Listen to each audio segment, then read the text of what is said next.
My fusion system. Fusing 1,000 chickens at the start. Chapters 455 to 460.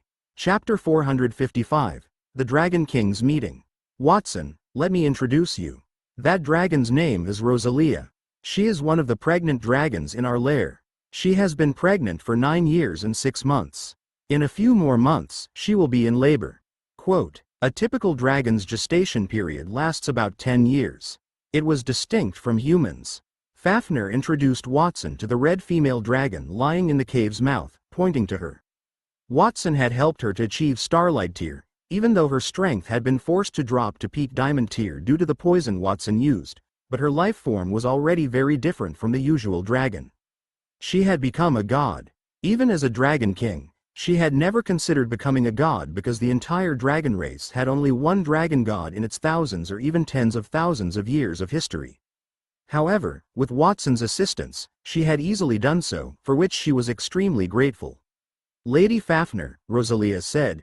When Fafnir introduced Rosalia, she was not sitting idle in the cave's interior. She struggled to her feet and lowered her massive dragon head as if she wanted to bow to Fafnir.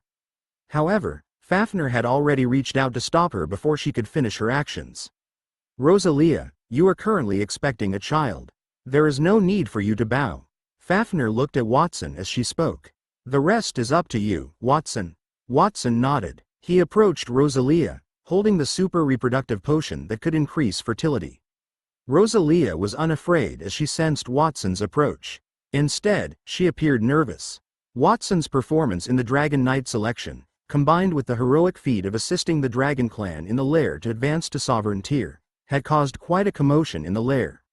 Despite the fact that Rosalia did not go out, she was confident that Watson would not harm her. This potion, Miss Rosalia, has the ability to increase your fertility. After taking it, your pregnancy will improve. Give it a shot. Rosalia was silent for a moment after she took the potion with her massive dragon claw. She stuffed the potion into her mouth while Fafnir and the others looked on. How is it, Rosalia? Do you feel anything? Fafnir's eyes flitted nervously as she inquired. Despite Watson's extraordinary abilities, Fafnir was still concerned. That was also why she did not just drop the potion into the water. Instead, she let Rosalia have a go first. If there were any issues with putting it in the water, they would be difficult to resolve. It would be preferable first to find someone to test it. Furthermore, that potion had the potential to increase a dragon's fertility by 1,000-fold. The effect would be significantly reduced if it was diluted. It would have been better to give it to a single dragon. In response to Fafnir's inquiry, Rosalia's massive dragon head swayed left and right, mumbling, I feel great. My body has been bothering me for several years, and I get tired easily. It has been a long time since I have felt this relaxed. My body weighs as little as a feather. A muffled sound came from under Rosalia's body as she spoke.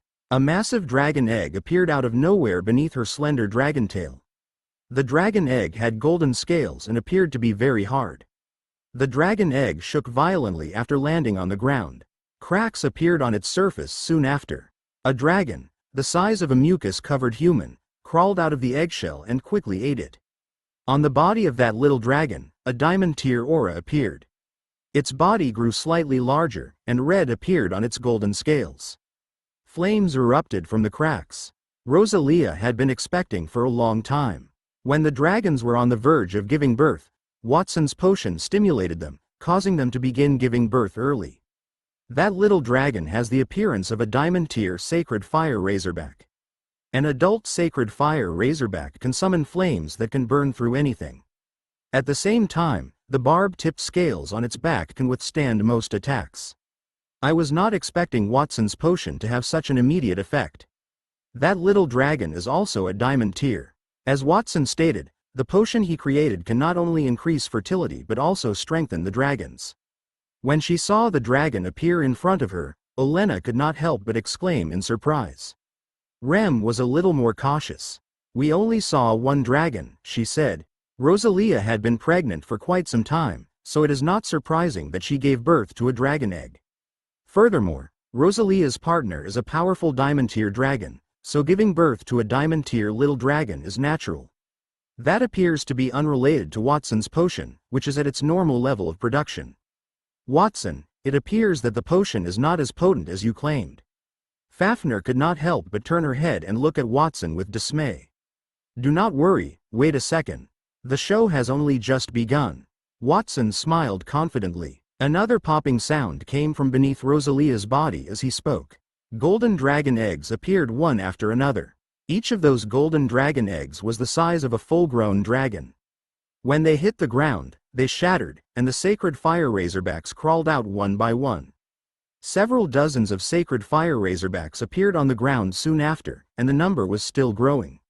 What is going on? Rosalia stared blankly at the little dragons. She was utterly unconcerned. Her body felt warm, as if she wanted to close her eyes and sleep. Typically, a dragon's birth was difficult and painful, and it was usually good enough to give birth to one dragon egg. However, she continued to lay eggs.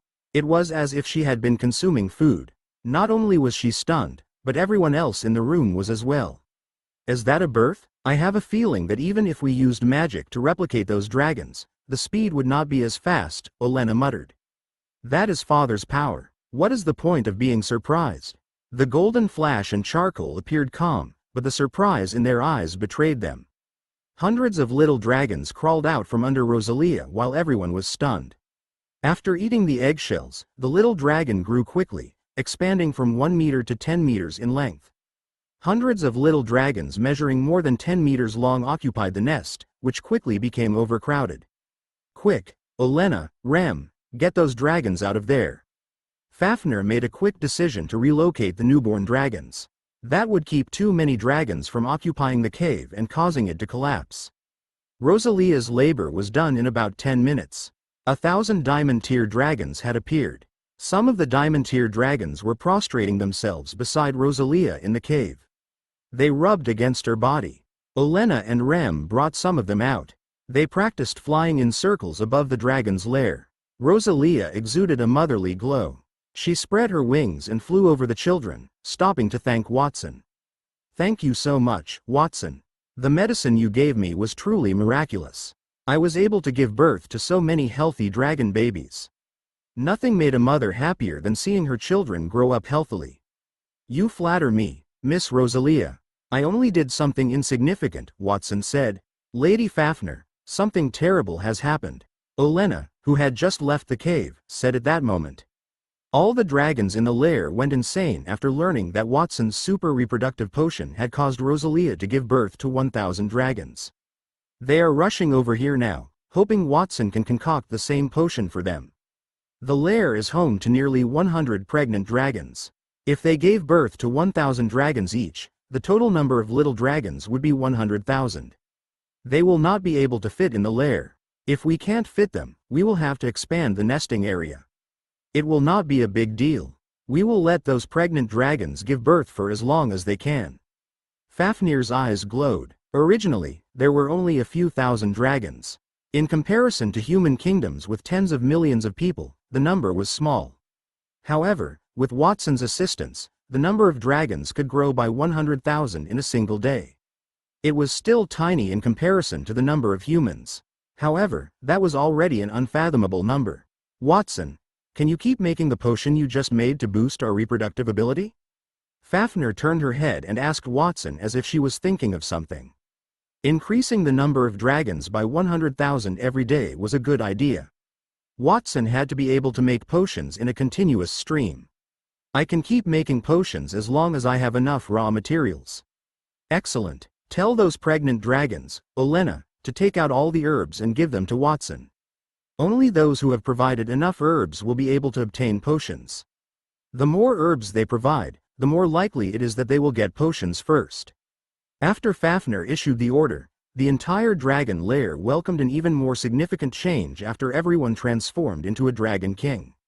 Roar, roar, the little dragons that filled the sky danced in the air. There were a large number of sacred fire razorbacks among those little dragons and many other types of dragons.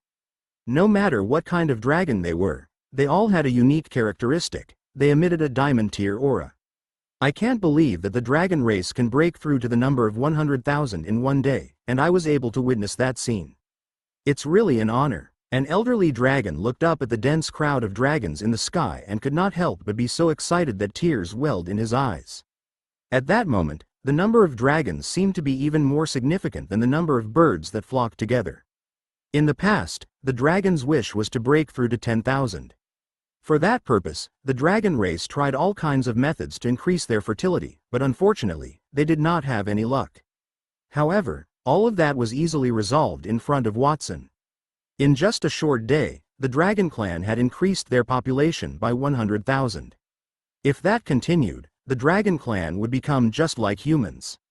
It would not be difficult for them to become the biggest race on the continent. With their numbers and powerful strength, they would definitely be able to dominate the world. Thank you, young Master Watson. You are truly the Dragon Clan's lucky star. Other than the Dragon God, young Master Watson has made the greatest contribution to the Dragon Clan. Even the Dragon Kings can't compare to him. Just now, I heard Lady Fafnir say that he wants to nominate Watson to become the 9th Dragon King. I am the first to agree. I also agree. Even though Watson is a human, he has made a significant contribution to our Dragon Clan. Even if we treat him as a Dragon Clan member, there's nothing wrong with that. Quote, while the many dragons were chattering, Watson walked out from a cave where a pregnant dragon was located on the rock wall. Looking at the Dragon Clan, he narrowed his eyes. Well, 100,000 dragons are indeed too crowded. There isn't even a place for the young dragons to stay. Furthermore, it's too noisy to let those dragons fly all over the place. Since I've been chosen to be the leader of the Dragon Clan, I'll be good to them. Fusion system, activate. Watson extended his right hand toward the dragon lair and the countless barren mountains around it. Congratulations, Master, for successfully fusing the Starlight Tier building, Divine Dragon Star. The countless barren mountains turned into rays of light and coiled around the dragon lair, causing the entire dragon lair to rise from the ground. It folded and curled in midair, transforming into a shining star that gradually floated into midair. The place where the dragon lair was initially located, there was only a flat land with countless trees. The magical beasts had disappeared in all directions, they were at a loss. The dragon lair was built in a continuous mountain range a few hundred kilometers east of the Holy Dragon Kingdom. That mountain range was known as the Dragon Mountain Range because the shape of the mountain range was like a dragon circling it. In addition to the presence of the Dragon Clan and many magical beasts in it, that mountain range had always been a famous adventurer's exploration place in the kingdom that was not inferior to the underground maze outside the City of Steel. However, the mountain range that stretched for dozens of kilometers had utterly disappeared, and a shining star had appeared in the sky instead. Starlight Tier Building. Divine Dragon Star. Abilities. Barrier of the Dragon Clan. The main body is made up of stars and separated from the original world. It is a long way from the real world. Only the dragons can go back and forth freely. Boundary removal. The power of the dragons will be liberated. Even if they use the power of the Divine Dragon Star, they will not be expelled from the original world. Summon of the Dragon God. It can consume the power of Divine Dragon Star and summon a Dragon God. The Dragon God can satisfy people's wishes and at the same time contain the power of the Divine Dragon Star. Blessing of the Dragon God. Any dragon living on the Divine Dragon Star will receive 3 times the attributes of the previous Dragon Clan. It will lose the effect after leaving the star. Additional abilities. Planetary collision. Can cause the Divine Dragon Star to fall and cause large-scale damage to the ground. Can only be used once per day. Ocean of Gravity. Has the ability to control gravity and distort the magical field surrounding the star. Following the successful fusion, Watson looked up toward the sky. There was a shining star above his head. It was hidden behind the blue sky. Countless dragons were floating in the air in a daze, realizing that the dragon lair had disappeared. They were at a loss. At that moment, Watson stomped his feet. Swoosh! With a muffled sound, the stars in the sky were pulled infinitely closer. The dragons instantly felt the changes in their surroundings. They appeared in an endless world with ancient forests that reached the sky. There were also many tall mountains. Most importantly, a transparent barrier could be faintly seen at the top of the world. Behind the barrier was an endless pitch-black starry sky. In the starry sky, clusters of light spots that would light up and then extinguish could be seen everywhere. The eyes of a god were watching everything in the world. It was as if the star was located at the boundary of the original world. Where is this place? Why did we suddenly change our position? It feels like that place is so big, and besides the dragons, we did not sense the aura of any other creatures. Such a big place, 10 million dragons could fit in it, let alone 100,000. Did young Master Watson create this place? After the dragons appeared on the divine dragon star, they looked around in surprise, exclaiming in amazement. Dragons, that is the new home I prepared for you. In the past, dragon lairs were built in the Holy Dragon Kingdom. Not only were they monitored by the army of the Holy Dragon Kingdom, but they were also constantly harassed by adventurers. But now, the situation is different. The divine dragon star I created is essentially a star. Right now, we are in the gap between the original world and the world where the gods live. In other words, no matter what you do, no one will disturb you anymore. This is a genuinely free land. Quote, Watson opened his arms as he hovered in the sky, speaking with confidence. His voice was not loud, but it resounded in the hearts of every dragon. Thank you, young Master Watson, for creating such a place for us. We will never forget your kindness. After the dragons heard Watson's words, they transformed into their human forms and knelt on one knee toward Watson. In the past, due to the scarcity of dragons, they could only occupy places within the human kingdom and sign a non-aggression pact with the humans. The 8 dragon kings ruled over lairs in different places. They were scattered in 5 kingdoms on the continent, including the Holy Dragon Kingdom. They finally had their own territory. That place completely belonged to them, and no one could disturb them. Long live, young Master Watson. More dragons transformed into human forms and knelt toward Watson, expressing the excitement in their hearts. At first, Fafnir had invited Watson to the dragon lair because they were greedy for the magical things that Watson had displayed. Then, they had more respect for Watson. At the same time, they were glad that Fafnir had invited Watson to the Dragon Clan. If not for Watson, how could they have seen that scene that they might not even have seen in their dreams?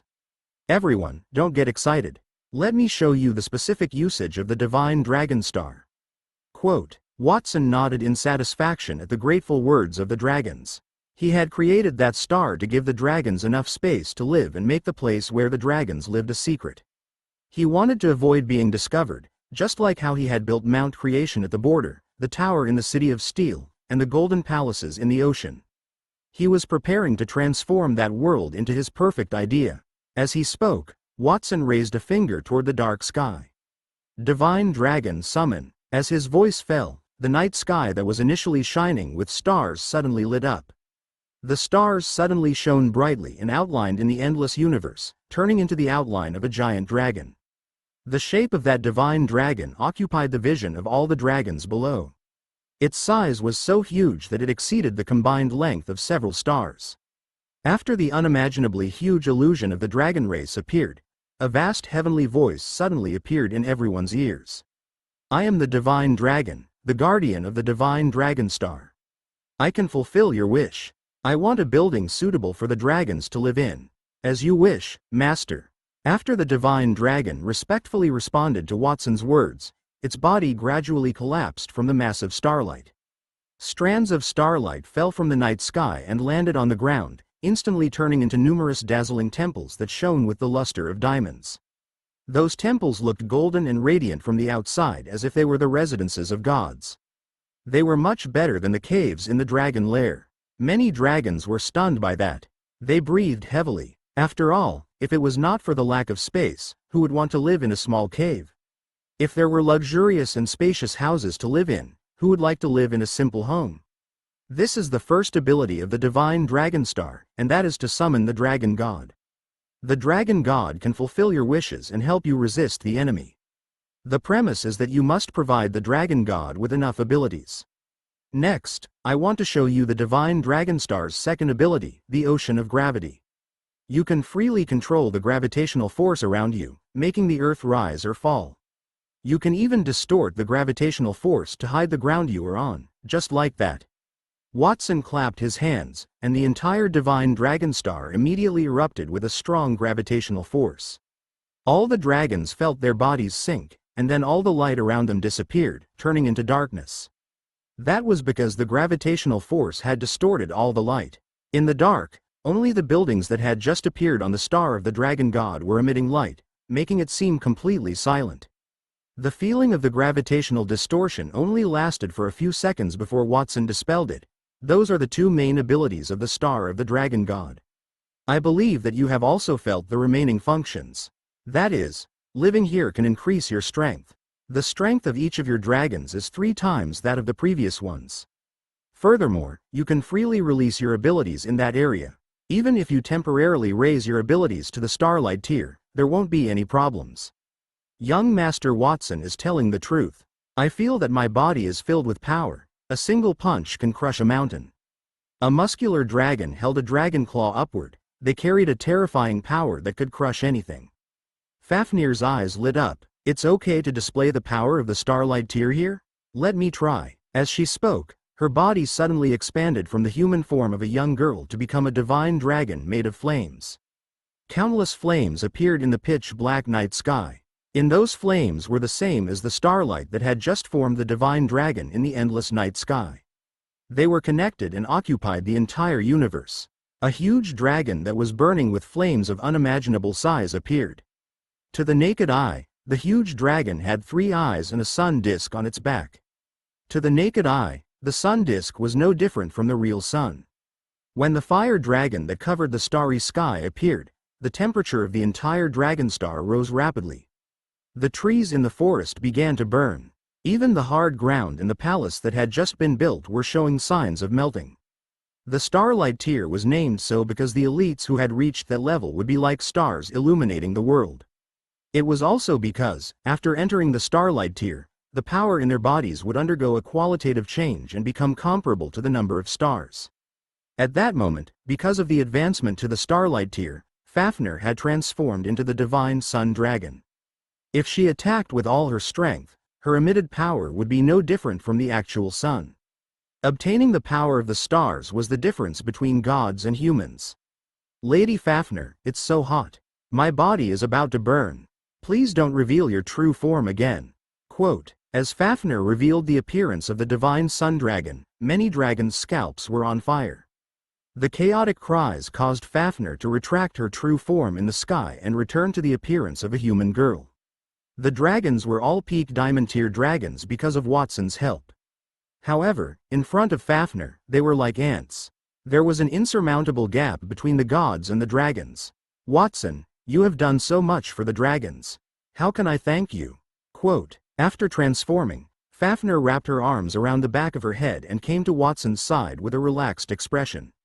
She had been suppressing her power to avoid being excluded from the world after entering the divine tier. However, there was no such restriction on the divine dragon star. She had just revealed a little bit of her power.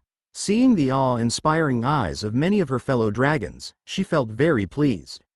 Lady Fafnir, you only need to fulfill your promise and summon the Dragon Kings over. Then, you can recommend me to become a Dragon King, Watson responded with a smile. Just that request? Fafnir was a little surprised.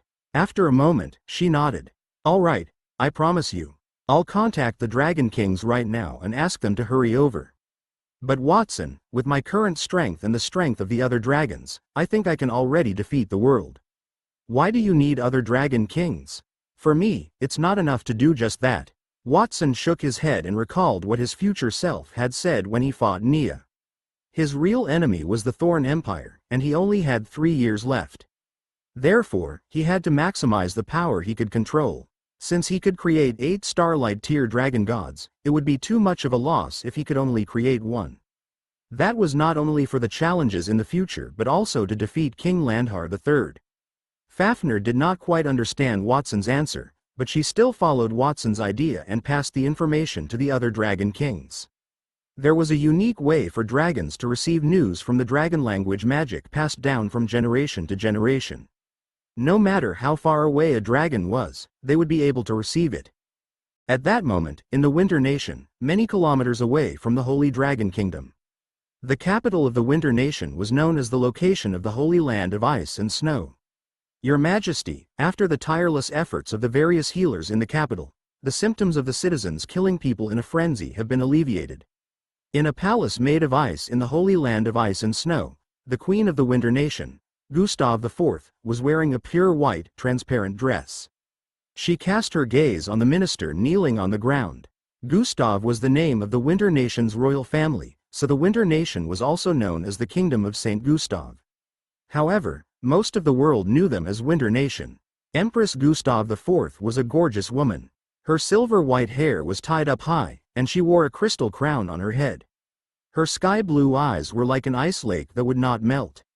Even though she was almost 50 years old, there was not a single wrinkle on her face. I understand now. Some time ago, countless blood swords suddenly appeared in the kingdom. Those blood-colored blades are obviously from foreign attacks.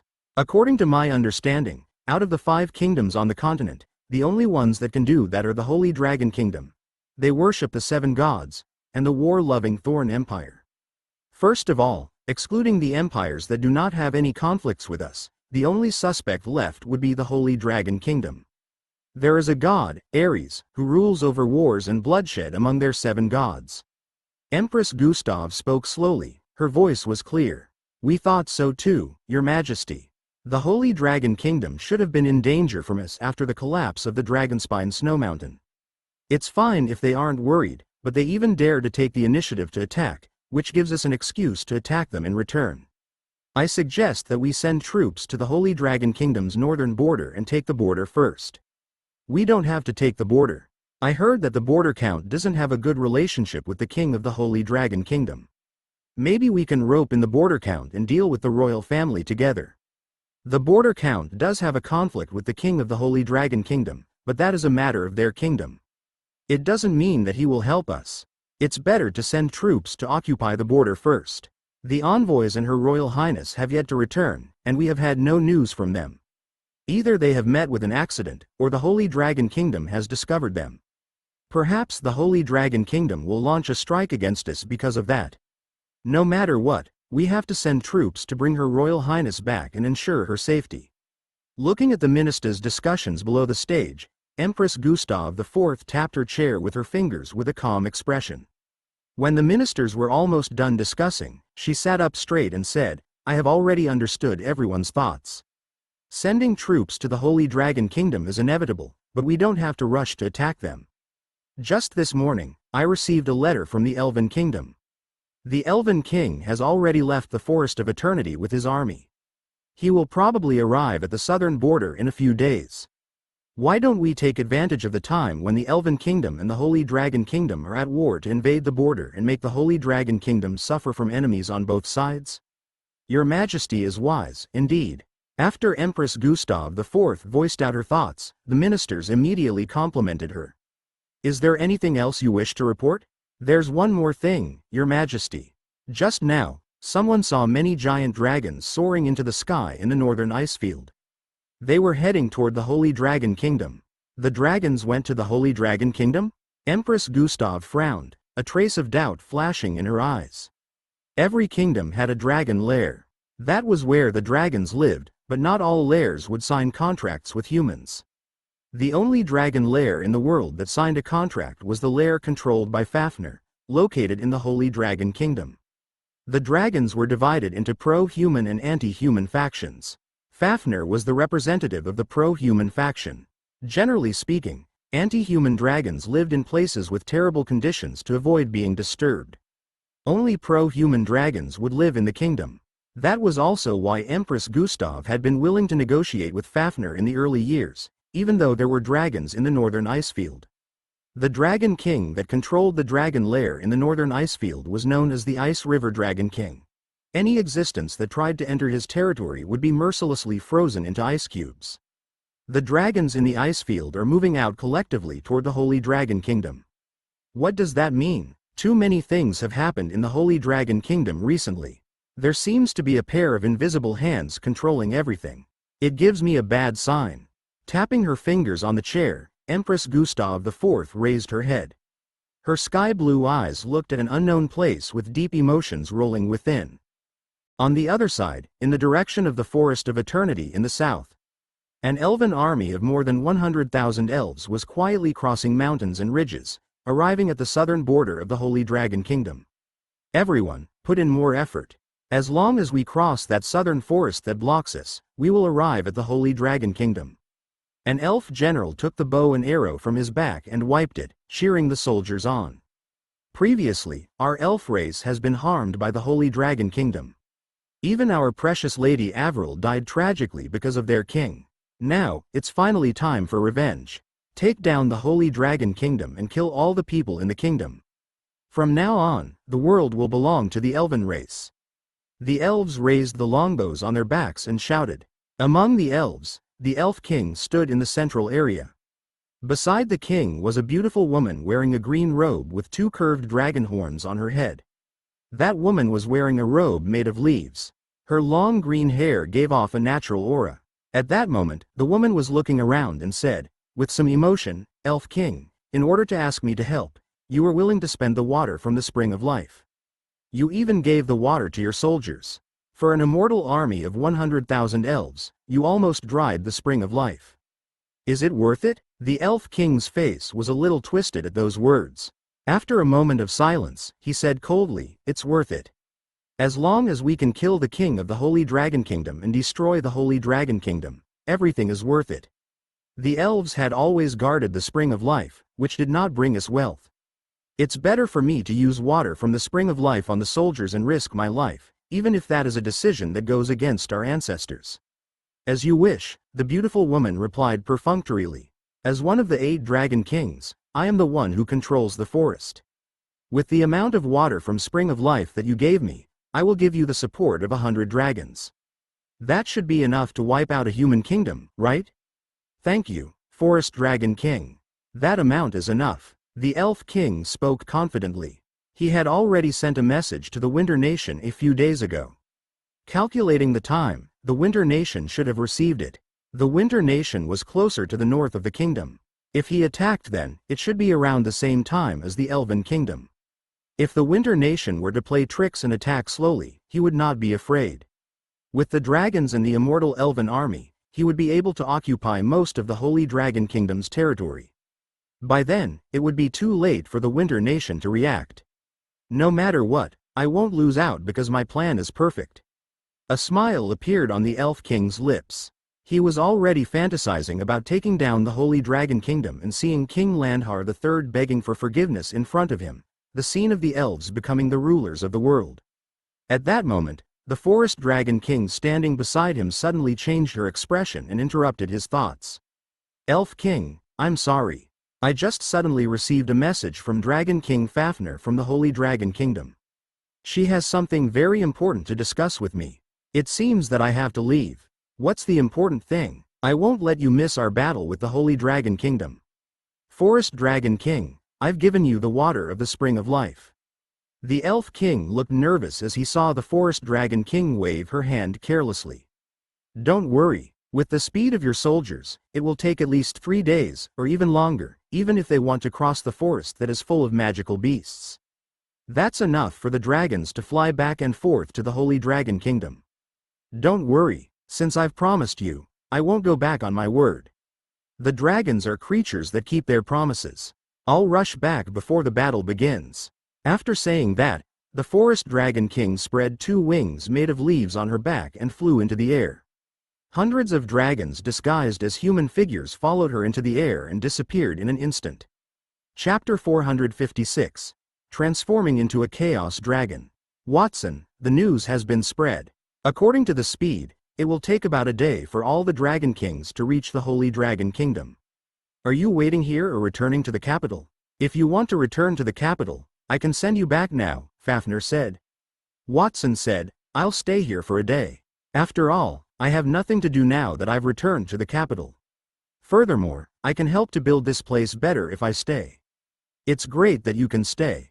Actually, I think so too. In that case, let's begin. Fafnir heaved a sigh of relief. She was really worried that Watson would want to return to the capital. After seeing Watson's ability, she was a little worried that letting Watson return to the kingdom would make the Holy Dragon Kingdom stronger. In her opinion, as long as she had Watson, they would have the ability to dominate the world.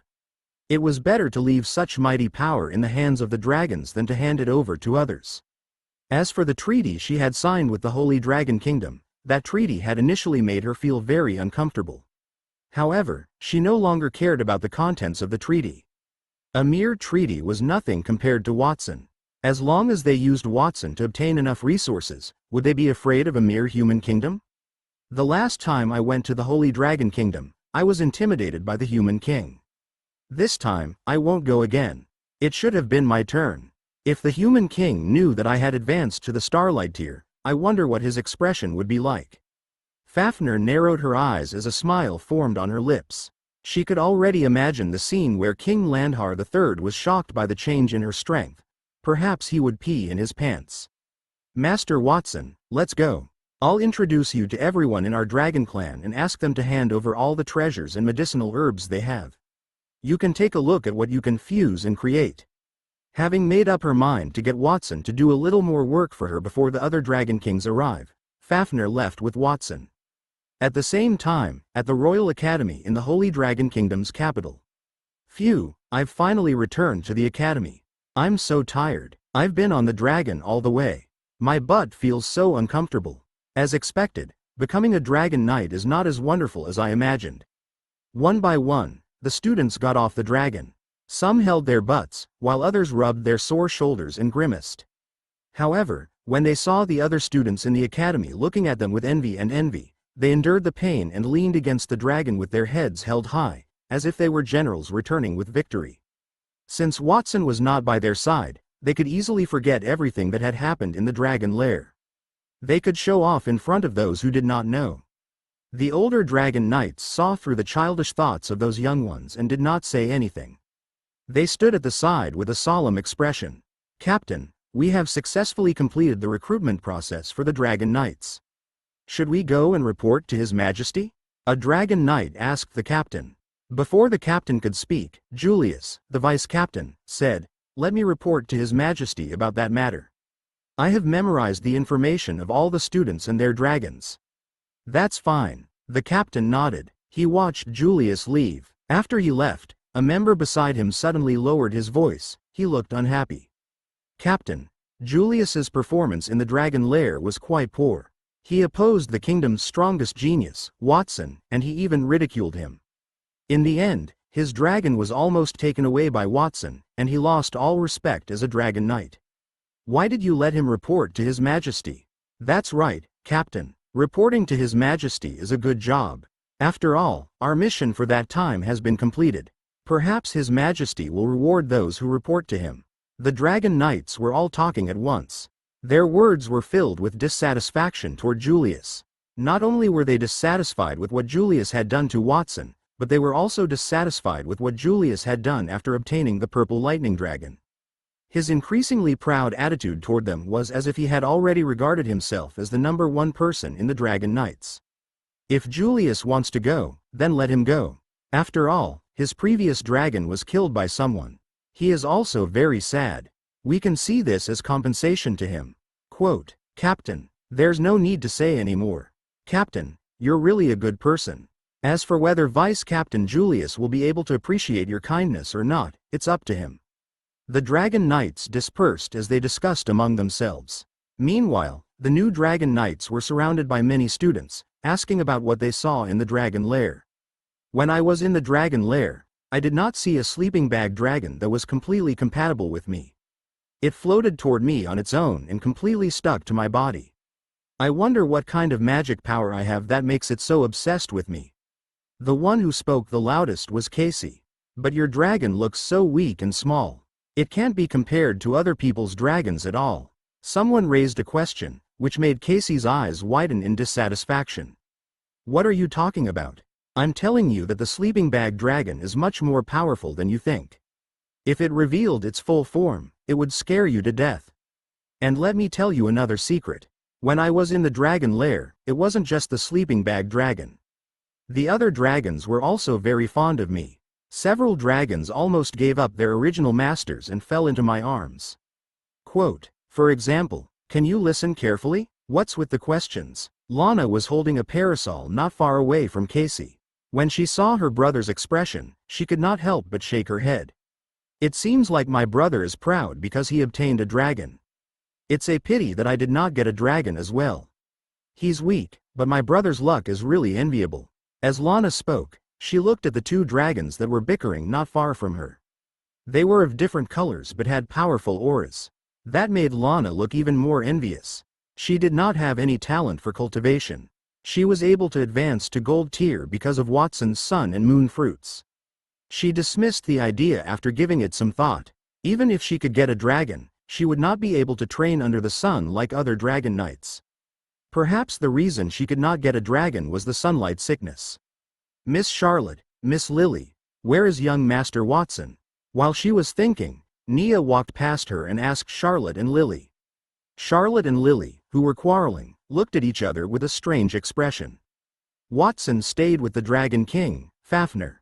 He won't be back for some time, Christina said, who had suddenly appeared in front of them. A muscular man with a stone mask on his face was beside her. What did young Master Watson do? Why would he stay there? Is he trapped? Does he need my help? Nia looked a little anxious, and a dangerous aura emanated from her body. That aura made the man with the stone mask beside Christina take 2 steps backward and assume a defensive stance, murmuring in a low voice, "What a powerful aura. I did not expect to see such a powerful existence other than Watson." Miss Nia, you don't have to worry. I can explain in detail what happened in the dragon lair. Do you want to come to the Sword Saint's courtyard later? Let's have a cup of tea and have a chat. Charlotte, Lily, and Miss Lana, if you have nothing else to do, let's go to the Sword Saint's courtyard together. Thank you for your offer, Miss Christina. I happen to be thirsty. Lana agreed with a smile. Even though she did not have the chance to go to the dragon lair, she could listen to Christina's description. Perhaps she would hear something interesting. After all, the Dragon King had sent the others away. She must have wanted Watson because he had done something. On the other hand, in the royal palace, Julius stood in front of the empty hall. He took a deep breath and said, "Your Majesty, I have something to report." He knew that there was a problem with King Landhar III. People who came to visit could only stay outside the door. If they entered the door, they would be severely punished or even lose their lives. At that moment, there was no echo from the house after his voice fell, which made him fall into deep thought. He rushed to report to King Landhar III because he wanted to take credit and because he wanted to tattle on Watson. He had become a laughingstock in the eyes of others because of Watson in the dragon lair. If others were to tell on him, he would be punished for dereliction of duty. It would be different if he were to do it himself. He could distort what Watson had said to make His Majesty hate Watson. Having made up his mind, Julius was thinking about how to frame Watson. At that moment, he heard a dignified voice coming from the room. "Come in." Holding his breath, he pushed open the door and walked into the hall.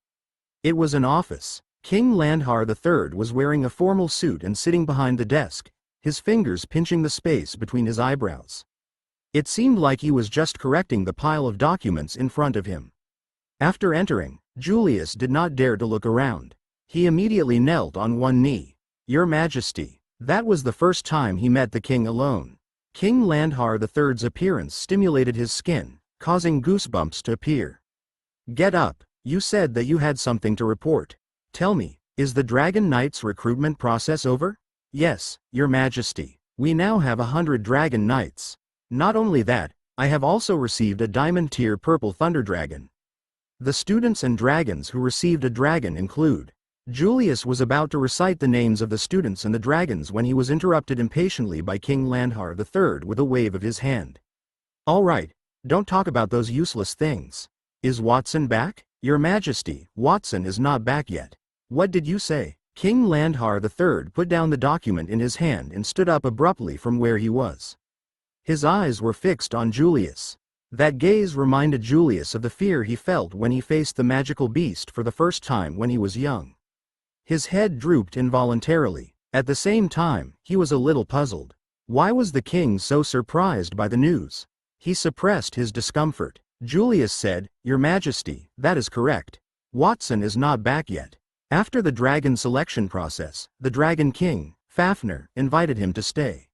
She had something to say to him. I don't know what it was, but she insisted on going behind our backs. I don't think it's a good thing. I don't think Watson has any intention of staying with us. I also don't know if that so-called strongest genius in the kingdom has any special intentions toward the Dragon clan. Adding fuel to the fire, Julius briefly explained what had happened in the dragon lair. He skimmed over the matter of him targeting Watson and only emphasized that Watson had shown off his fusion magic in front of the Dragon clan. When King Landhar III heard his words, his expression was ugly. The more he listened, the darker his face became. Julius did not care about that. Instead, he felt like King Landhar III was dissatisfied because of Watson's various actions. That was why he had such an expression. "Julius, you are the Dragon Knight's vice-captain, right?" "That's right, Your Majesty. I am the vice-captain. From now on, you are no longer the vice-captain. Your Majesty, are you planning to promote me?"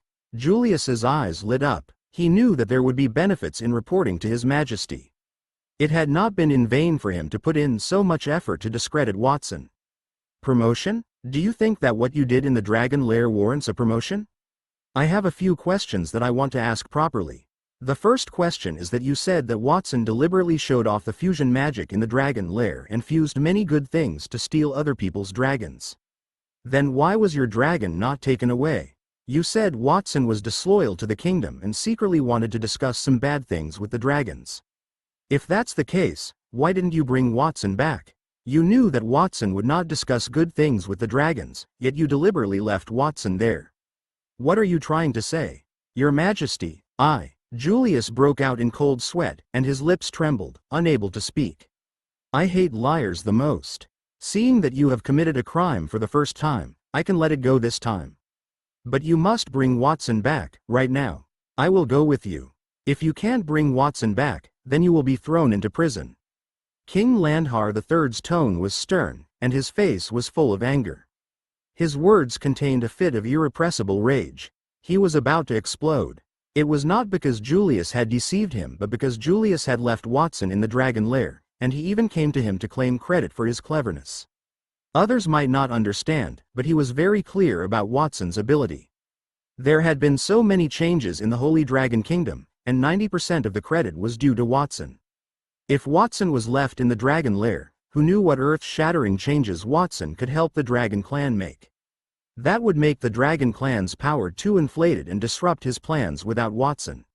"Your Majesty, the Dragon Lair is the gathering place of the Dragon Clan. There are thousands of giant dragons, and the Dragon King, Fafnir, guards it. It would not be good if you went there personally, right?" "I understood my mistake. Let me gather a team and then get Watson." "Julius, didn't you understand what I said? I said I would go over there now." "Yes, Your Majesty." Julius trembled and lowered his head in fear. He really did not know what mistake he had made to make King Landhar III so angry. He also did not understand why the king was so anxious about Watson. Was Watson so important in King Landhar III's heart? "Your Majesty, please wait a moment. I will summon the purple lightning dragon that I have just obtained and let it lead us to the Dragon Lair." Julius did not bring his dragon to the palace. He could only let it wait outside the palace. There is no need to go through so much trouble. There is a faster way. Glancing at Julius, King Landhar III walked out of the bedroom with his hands behind his back. Julius followed behind him. King Landhar III clapped his hands. A few guards came up to King Landhar III while carrying a huge radiant throne. King Landhar III sat on it. Swoosh! With a muffled sound, a long robe appeared on King Landhar III's body. He had a crown on his head and looked like a god. Besides him, 20 soldiers responsible for guarding the palace had appeared. Most of them carried the throne on their shoulders. 2 of the remaining soldiers were separated, one on the left and one on the right, as they grabbed Julius's arms and lifted him. "Let's set off for the Dragon Lair." King Landhar III changed into a comfortable position. He did not even look at Julius and gave an order to the God King's army. The soldiers instantly carried the throne and disappeared from where they were. They arrived at the Dragon Lair, hundreds of kilometers away. At that moment, the numerous mountains around the Dragon Lair had disappeared, leaving only flat and empty land. Magical beasts were moving through the forest. Floating in the air, King Landhar III's expression became more and more unsightly as he watched all of that. He controlled the God King's army to land on the ground. At the same time, Julius was also thrown to the ground. He clutched his throat and began to retch. The God King's army possessed power comparable to that of a god. It only took them a few minutes to reach the original location of the Dragon Lair by pushing the huge throne. That speed was many times faster than a dragon. Even if he was a dragon knight who had been through hundreds of battles, he could not bear such a fast speed. He felt a little dizzy. Julius, look at this place. That is where the dragon lair was previously located. Did I make a mistake? That's right, Your Majesty. Julius raised his head with difficulty. After looking around, his expression turned from confusion to shock. That should be where the dragon lair was. But where is the dragon lair? Why did it disappear? What's going on? Julius, do you still remember what I said just now? If I don't see Watson after coming here with you, I will punish you severely. Your Majesty, wait, let me look for him. I think the dragon clan might have used magic to hide the lair after we left. Give me a few minutes, and I will definitely find them. Julius stood up shakily, his head full of cold sweat. In his opinion, it was impossible for the dragon clan's lair to disappear into thin air. Since it did not disappear into thin air, it must be something that made him unable to see it. 3 minutes. I'll give you 3 minutes. King Landhar III looked at the sun in the sky. A shining star reflected in his eyes. Even though the light of that star only flashed for a moment, the overly bright luster still attracted his attention.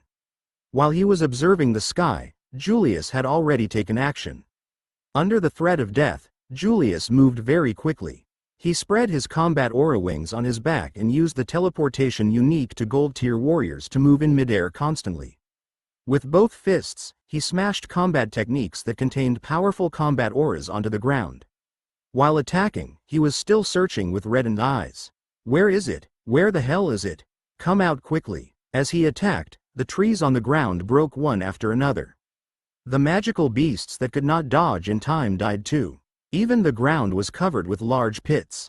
In just an instant, the ground within a radius of several kilometers was riddled with holes. Nothing? How could that be? There's nothing in the trees and nothing under the ground. Where are they hiding? Quote, the more he attacked, the more anxious Julius became. Finally, when he was feeling frustrated, the voice of King Landhar III rang out. Julius, it seems like you could not fulfill your promise. You've lied to me twice in a row. You are really bold. Since that is the case, there's no need to be polite. Your Majesty, please give me another chance. Julius begged for mercy in a panic, but a shining arm penetrated his neck before he could finish his words. Julius saw a soldier from the God King army pull out the arm that was inserted into his neck. That was the last scene he saw in his life. What a waste. But that is just right. I have another body that can allow a god to descend. Since Watson and the dragon lair are not here, then it's just as I expected. Watson has done something for them. It's useless to stay here. I can only ask after Watson returns to the royal city. Looking around, King Landhar III's expression was unsightly. He used the God King's army to grab Julius's body and quickly turned into a ray of light, returning to the capital. As a peak diamond tier elite, he could not sense where the Dragon Clan had gone. That proved that the Dragon Clan's lair was very likely to have been moved. He was very unhappy about that, but he had no other choice. He could only wait for Watson to return. Watson's family and friends, as well as his master, were all in the capital. He believed that Watson would not be gone for long. After hearing that Julius had asked Watson to stay in the Dragon Clan, he did not intend to let Julius go. Julius would never have thought that he would go to find King Landhar III to take credit. That clever action had become the fuse for his death. For a moment, King Landhar III came to where the Dragon Clan was initially gathered and quickly left. That scene did not alarm anyone except Watson. At that moment, Watson was standing on the divine dragon star. He was slightly relieved. When King Landhar III was here, he kept looking at the sky. I thought I had been discovered. Fortunately, as long as the position of the divine dragon star is distorted, even if King Landhar III has the help of the gods, he would not be able to discover it. When Watson chose to stay in the Dragon Clan, he had already thought that King Landhar III would definitely look for him because his power was necessary for King Landhar III. As a brilliant and strategic man, King Landhar III definitely did not want him to fall into the hands of other races. It was an excellent opportunity to test whether King Landhar III could see through the buildings he fused. Fortunately, the king could not. Now, I can relax. Even if I do something amazing on the divine dragon star, King Landhar III will not know, Watson muttered, his eyes shining. He was looking forward to the upcoming meeting with the 8 Dragon Kings. On that day, a significant event had happened in the Holy Dragon Kingdom. Due to the expansion of the Dragon Knights, King Landhar III issued an order to designate that day as the Dragon Knights' anniversary, or Dragon Birthday, and the people in the capital set up lanterns and streamers to celebrate the festival. King Landhar III had paid for the money to prepare for the festival. In addition to the festival, King Landhar III also announced the establishment of the former vice-captain of the Dragon Knights, Julius, as the new captain of the Dragon Knights, leading the Dragon Knights in training. The Dragon Knights would have to participate in the original course and also undergo training. Of course, more training was not a hardship for those who could become Dragon Knights, but rather a glory. While the Holy Dragon Kingdom was busy celebrating, the Divine Dragonstar also spent a day quietly. With Watson's help, the Divine Dragonstar was completely different from when it had just been built. The place where the original forest used to be had been turned into a playground made of complex branches. A few newborn dragons slid down the wooden slide, having a great time. Next to the original forest was a large group of palaces. Even the surrounding mountains had been changed. The mountains had been hollowed out and injected with a large amount of magma. That place has become a place for many dragons to soak in hot springs. The entire Divine Dragonstar was filled with laughter. Lady Fafnir, that potion is called Dragon Blood Boiling Potion. Its effect is to increase the combat strength of the dragons by 10 times in a short period. The effect lasts for a day. However, after using it, the dragon will fall into an anemic state. It is a platinum tier potion. Other than that, there are 5 other platinum tier potions. They are the Automatic Evolution Potion, Time Freeze Potion, Super Defense Potion, Super Strength Potion, and Super Agility Potion. In addition to the 6 platinum tier potions, I have also used the precious herbs you provided to develop 2 diamond tier potions. They are the Dragon Transformation Potion and the Ascension Potion. Quote, Watson stood on the highest peak, holding 6 potions and 2 potions in his left and right hands, and showed them to Fafnir. That was the result of his one night's work. Together with the Super Reproduction Potion and the potion that could maintain his strength at the diamond tier for 1 day, he had developed a total of 10 potions, and those 10 potions consumed most of the resources that the Dragon Clan had in reserve. I wonder what those potions are for. I don't want to explain too much about the platinum tier potions. For example, the Automatic Evolution Potion can allow creatures to evolve automatically after consuming it. For example, the dragon race is divided into platinum tier and diamond tier dragons. That is determined by bloodline. Some dragons have stronger bloodlines, so they can enter into a stronger tier. However, some dragons have weaker bloodlines, so they may not reach the diamond tier in their lifetime. After consuming the Automatic Evolution Potion, the situation will change. Even dragons with weaker bloodlines have the chance to evolve into pure-blooded dragons. Every time they consume the potion, the dragon will evolve once. However, that kind of evolution is not stable, and the effects are not necessarily the same. There is a possibility that they will gain abilities that are not of much use. As for super dexterity, strength, or defense potions, they can increase agility and other attributes by a large margin for a short period. The range of increase is roughly from platinum to peak platinum. Those are not the main points. The main points are the 2 diamond tier potions in my right hand. As Watson spoke, he raised the 2 potions in his right hand. The first is the Dragon Transformation Potion.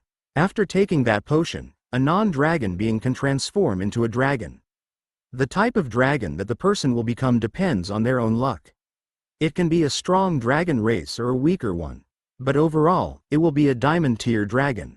Watson's body immediately changed after he poured the 2 potions into his mouth, which were glittering with gold, occasionally emitting the roar of a dragon, and sometimes transforming into the phantom of a dragon race. Roar. Watson's body suddenly changed. First, his body grew taller, and then green-gray scales emerged from his body. The green-gray scales were suffused with the same color of airflow. Then came the wings, tail, and horns of a dragon. In just a few seconds, Watson's body changed from an ordinary human into a dragon that emitted the aura of a diamond tier elite. The appearance of the dragon he transformed into was different from that of a typical dragon. First, there were no eyes on his head. There was only a vertical gap in the middle, followed by the position of the dragon's head. There were a total of 7 dragon horns that coiled around, forming the shape of a crown. There were 3 pairs of wings on Watson's back and 1 vertical wing, forming the 7 wings of a dragon. As he transformed into a dragon, the dragon Watson transformed into roared toward the sky. When the vertical pupil between his brows opened, revealing a gray eyeball without pupils, when that eyeball opened, a gray eye-shaped star suddenly appeared in the sky, overlooking the world. What kind of dragon is that? Fafnir looked at everything in front of her in surprise. Compared to the powerful potion Watson created, she was even more confused about Watson's current appearance. She was a divine sun dragon, and after Watson transformed, he was only a diamond-tier dragon. However, the aura that he emitted made her feel a trace of fear. The diamond-tier dragon. Chaos dragon. Attribute. Chaos. Abilities. Eye of Chaos. The eye of a chaos dragon is connected to the source of chaos. It can extract the power of the source of chaos elemental magic, draconic mastery, draconic magic that controls all elements, world annihilation, using the power of chaos to cause large-scale destruction, form transformation, 6 elemental forms that can transform into the earth, fire, water, wind, light, and darkness. 7-winged crown. Obtaining the majesty of the Dragon King for a short period, energy elimination. Able to eliminate all power within sight, weakening the effect of power beyond one's own level. Additional ability.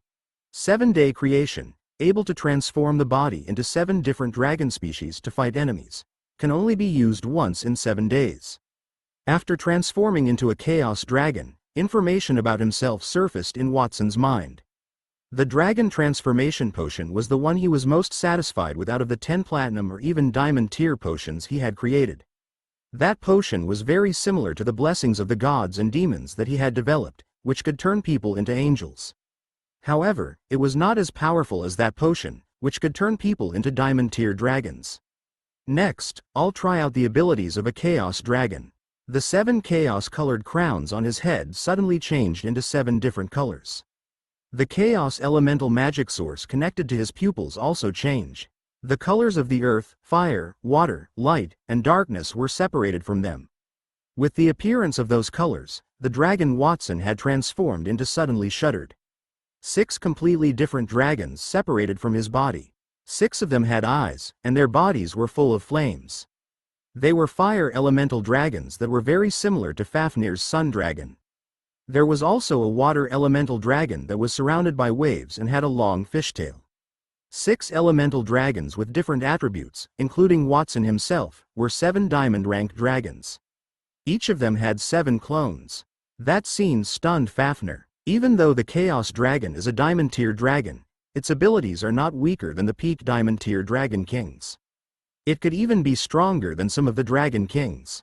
Under Fafnir's shocked gaze, Watson retracted his dragon form, the 7 giant dragons disappeared, and he returned to his human form. Watson, how did you do that? Fafnir could not help but ask from the side. That is my ability as a chaos dragon. Using the dragon potion can turn other races into giant dragons, and it can also allow dragons who are not satisfied with their current bloodline to undergo a bloodline conversion. As Watson explained, it had already made Fafnir breathe heavily. Other than giving birth, the dragon race had an additional ability to expand its population. It was also abnormal, allowing the dragons to transform their races. That would make the dragon race more diverse. Watson, that dragon transformation potion is not bad, but it's a pity that it can only convert dragons to diamond tier. Right now, the weakest links in the dragon race are also the dragon kings. It would be great if it could be improved. That potion is useless to you. Your human form is even stronger than your dragon form. Since she had spent a day with Watson and had been watching all the amazing things that Watson had done, the endurance of Fafnir's heart had also become stronger. It doesn't matter. I became a dragon because of the meeting with the Dragon Kings later. If I transform into a dragon, the other Dragon Kings can better recognize my identity. As for the method to improve that potion, it's simple. As long as I combine several dragon transformation potions, I can create a divine dragon transformation potion that can allow people to evolve to the Starlight tier. How many dragon transformation potions do I need to fuse that divine dragon transformation potion? About 10. How many dragon transformation potions are there in the Dragon Clan now? Less than 10. Fafnir rolled her eyes at Watson's words. Since there were fewer than 10 dragon transformation potions, Watson's mention of the divine dragon transformation potions made her excited for nothing. She cursed in her heart.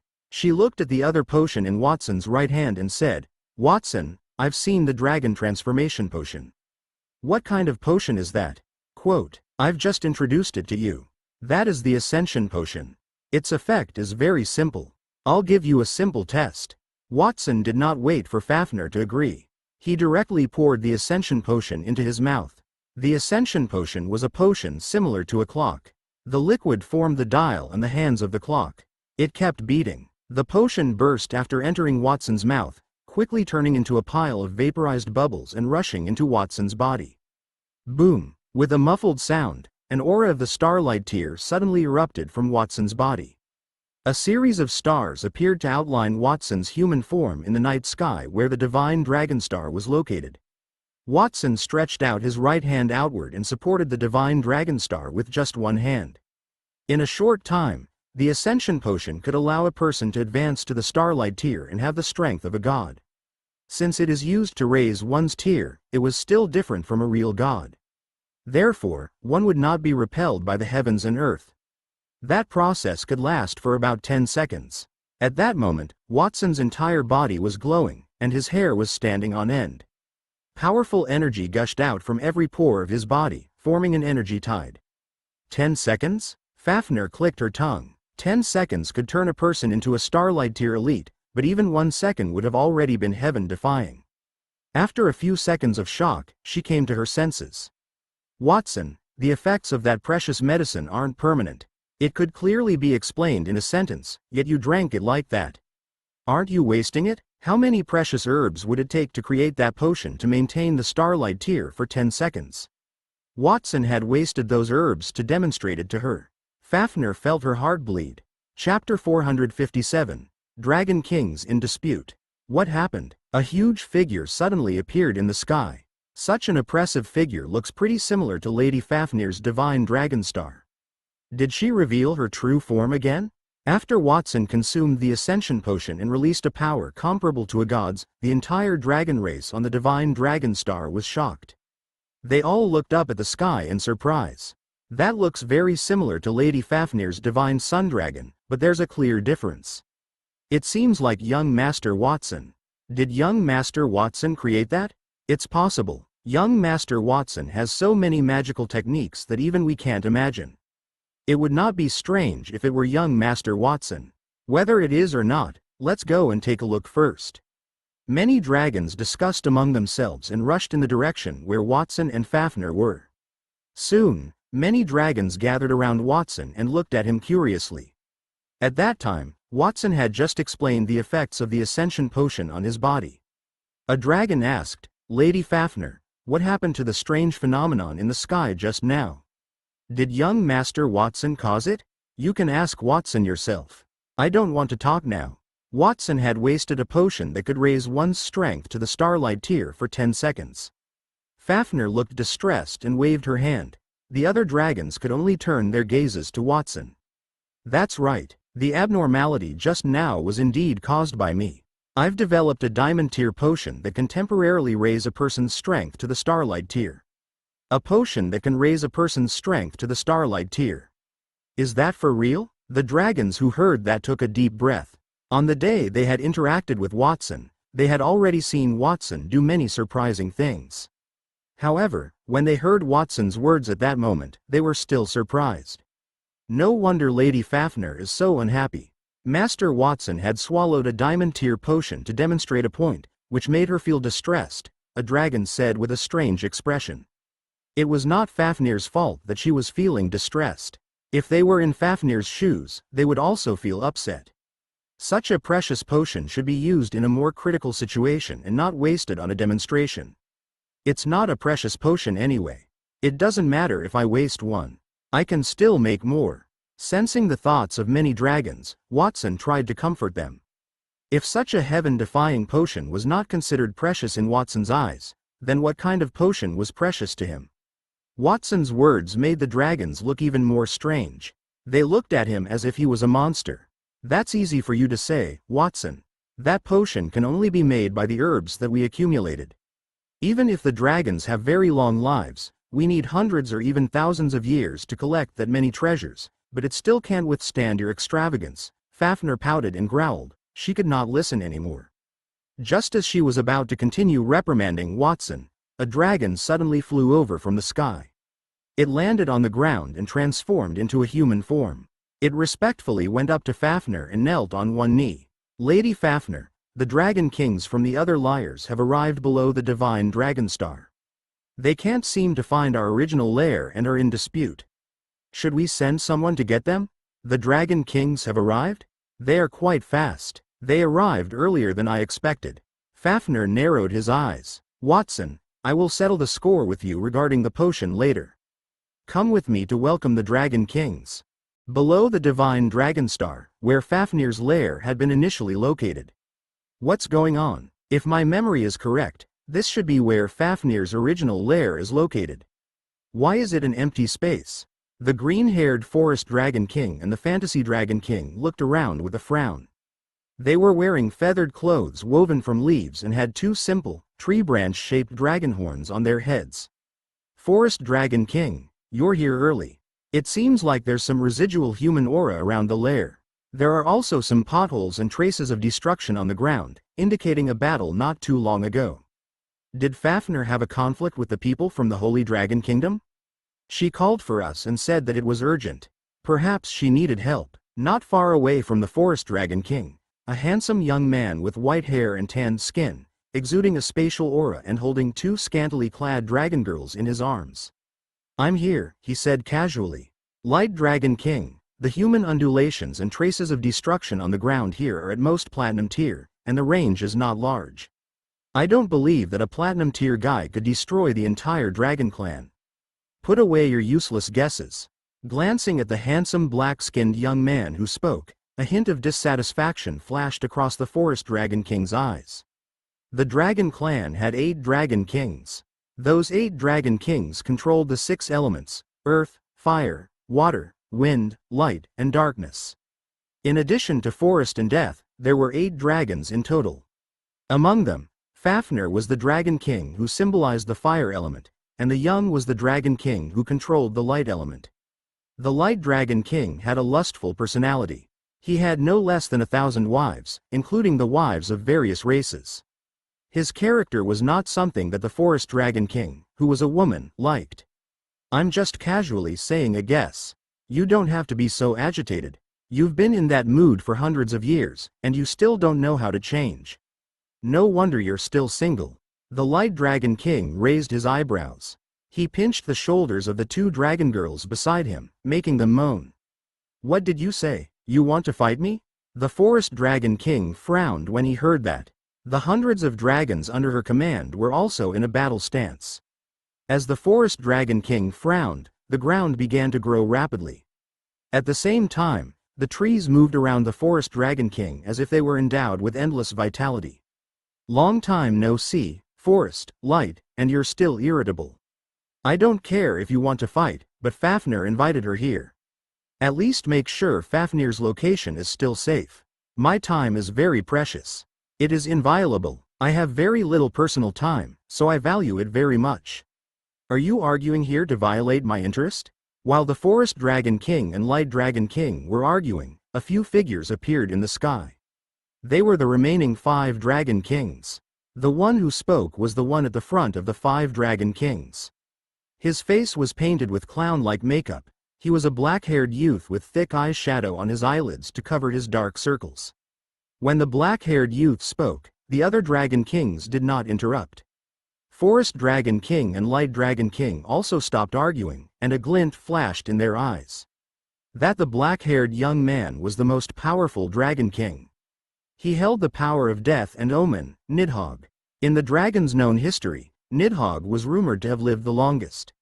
It was said that he had participated in the War of the Divine Era 10,000 years ago. No dragon knew why Nidhogg could live so long. However, that did not affect his strength. Nidhogg, we have no intention of violating your rights.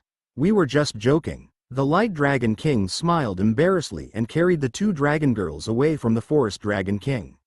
The Forest Dragon King only snorted coldly, he did not say anything else.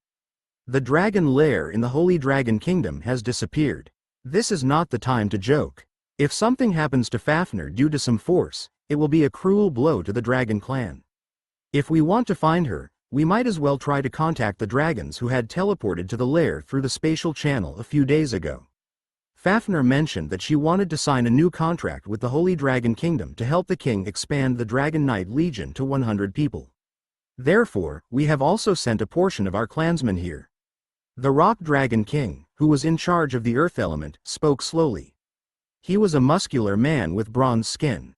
2 days ago, after Fafnir and King Landhar III signed the contract, they had passed the news to all the dragon clans, asking them to open their lairs, using the dragon totem to record the information of the dragons who were interested in becoming the Dragon Knight's companions in the Holy Dragon Kingdom. All the dragon kings knew about that. They just did not understand the specific content of the contract that Fafnir and King Landhar III had signed. The entire dragon clan only had a few thousand members.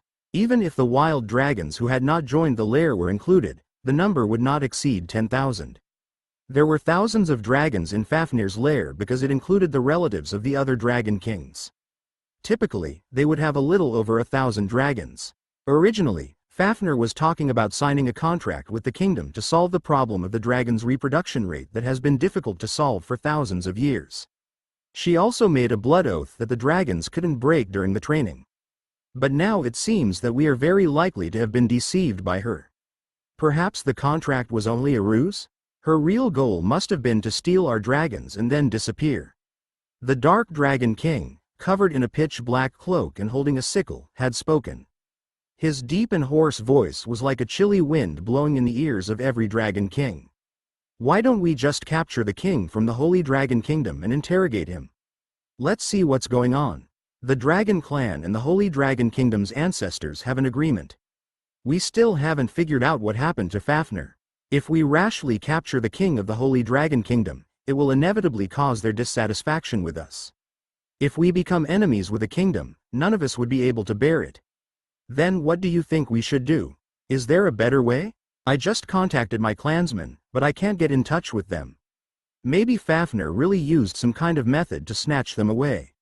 While the Dragon Kings were speaking their own thoughts, the Dragon King, Nidhogg, who symbolized death, suddenly opened his mouth and suppressed everyone's voices.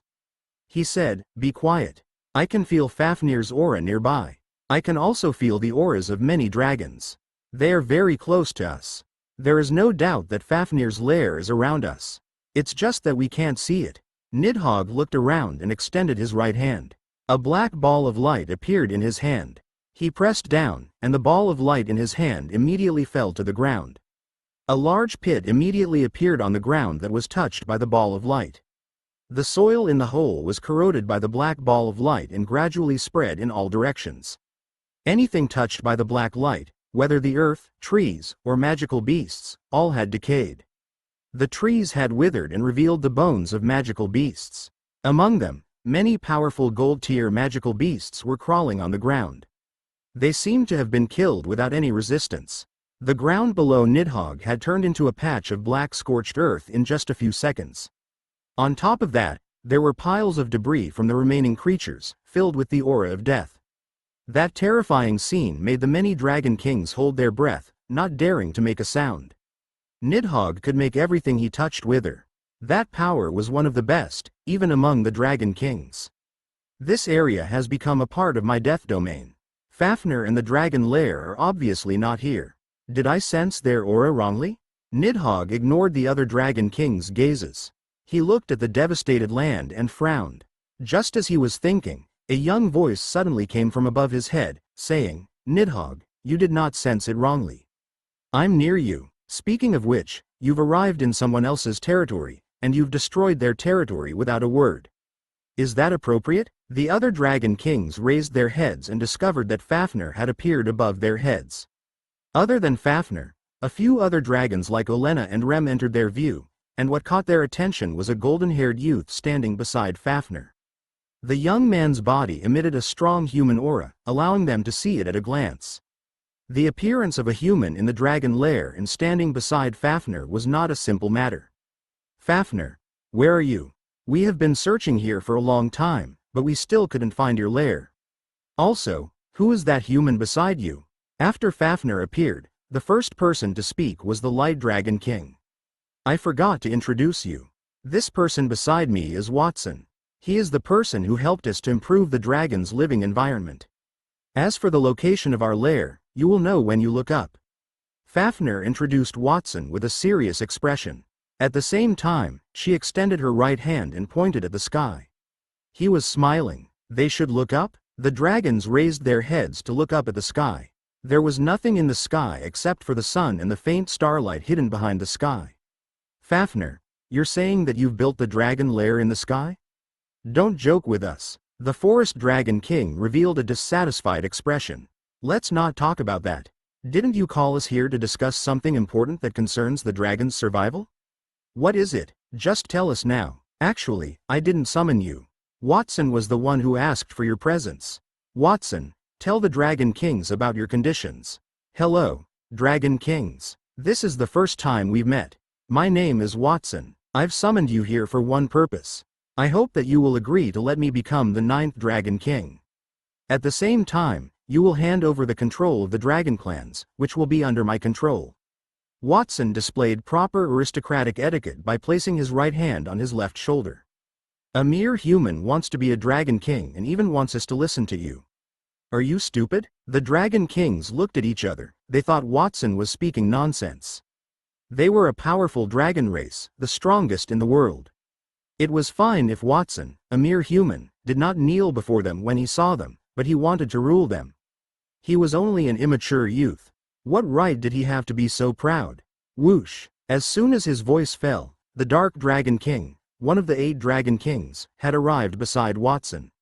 The huge scythe in his hand swung down fiercely, and the blade of the scythe touched Watson's neck, leaving a bloody scar on his neck. If Fafnir had extended her finger to block between the scythe, the weapon would have already slashed through Watson's neck. Brat, if it weren't for Fafnir's interference, I would have killed you based on what you just said. Dark Dragon King, don't attack me just because you disagree with him. Watson is my esteemed guest. If you hurt him, I won't let you off easily. Fafnir's finger grasped the Dark Dragon King's scythe. She was smiling, but there was no grin in her eyes. Fafnir, have you defected to that brat? Or is he your puppet? You're overestimating yourself if you want to use that human puppet to control us and become the leader. The Light Dragon King snorted coldly. He glanced at Nidhogg. If she wanted to become the leader of the Dragon Kings, she would have to ask Nidhogg first. Chapter 458. Nothing to do with the Dragon God. Light Dragon King, I hope that you will be more polite when you speak to Lady Fafnir.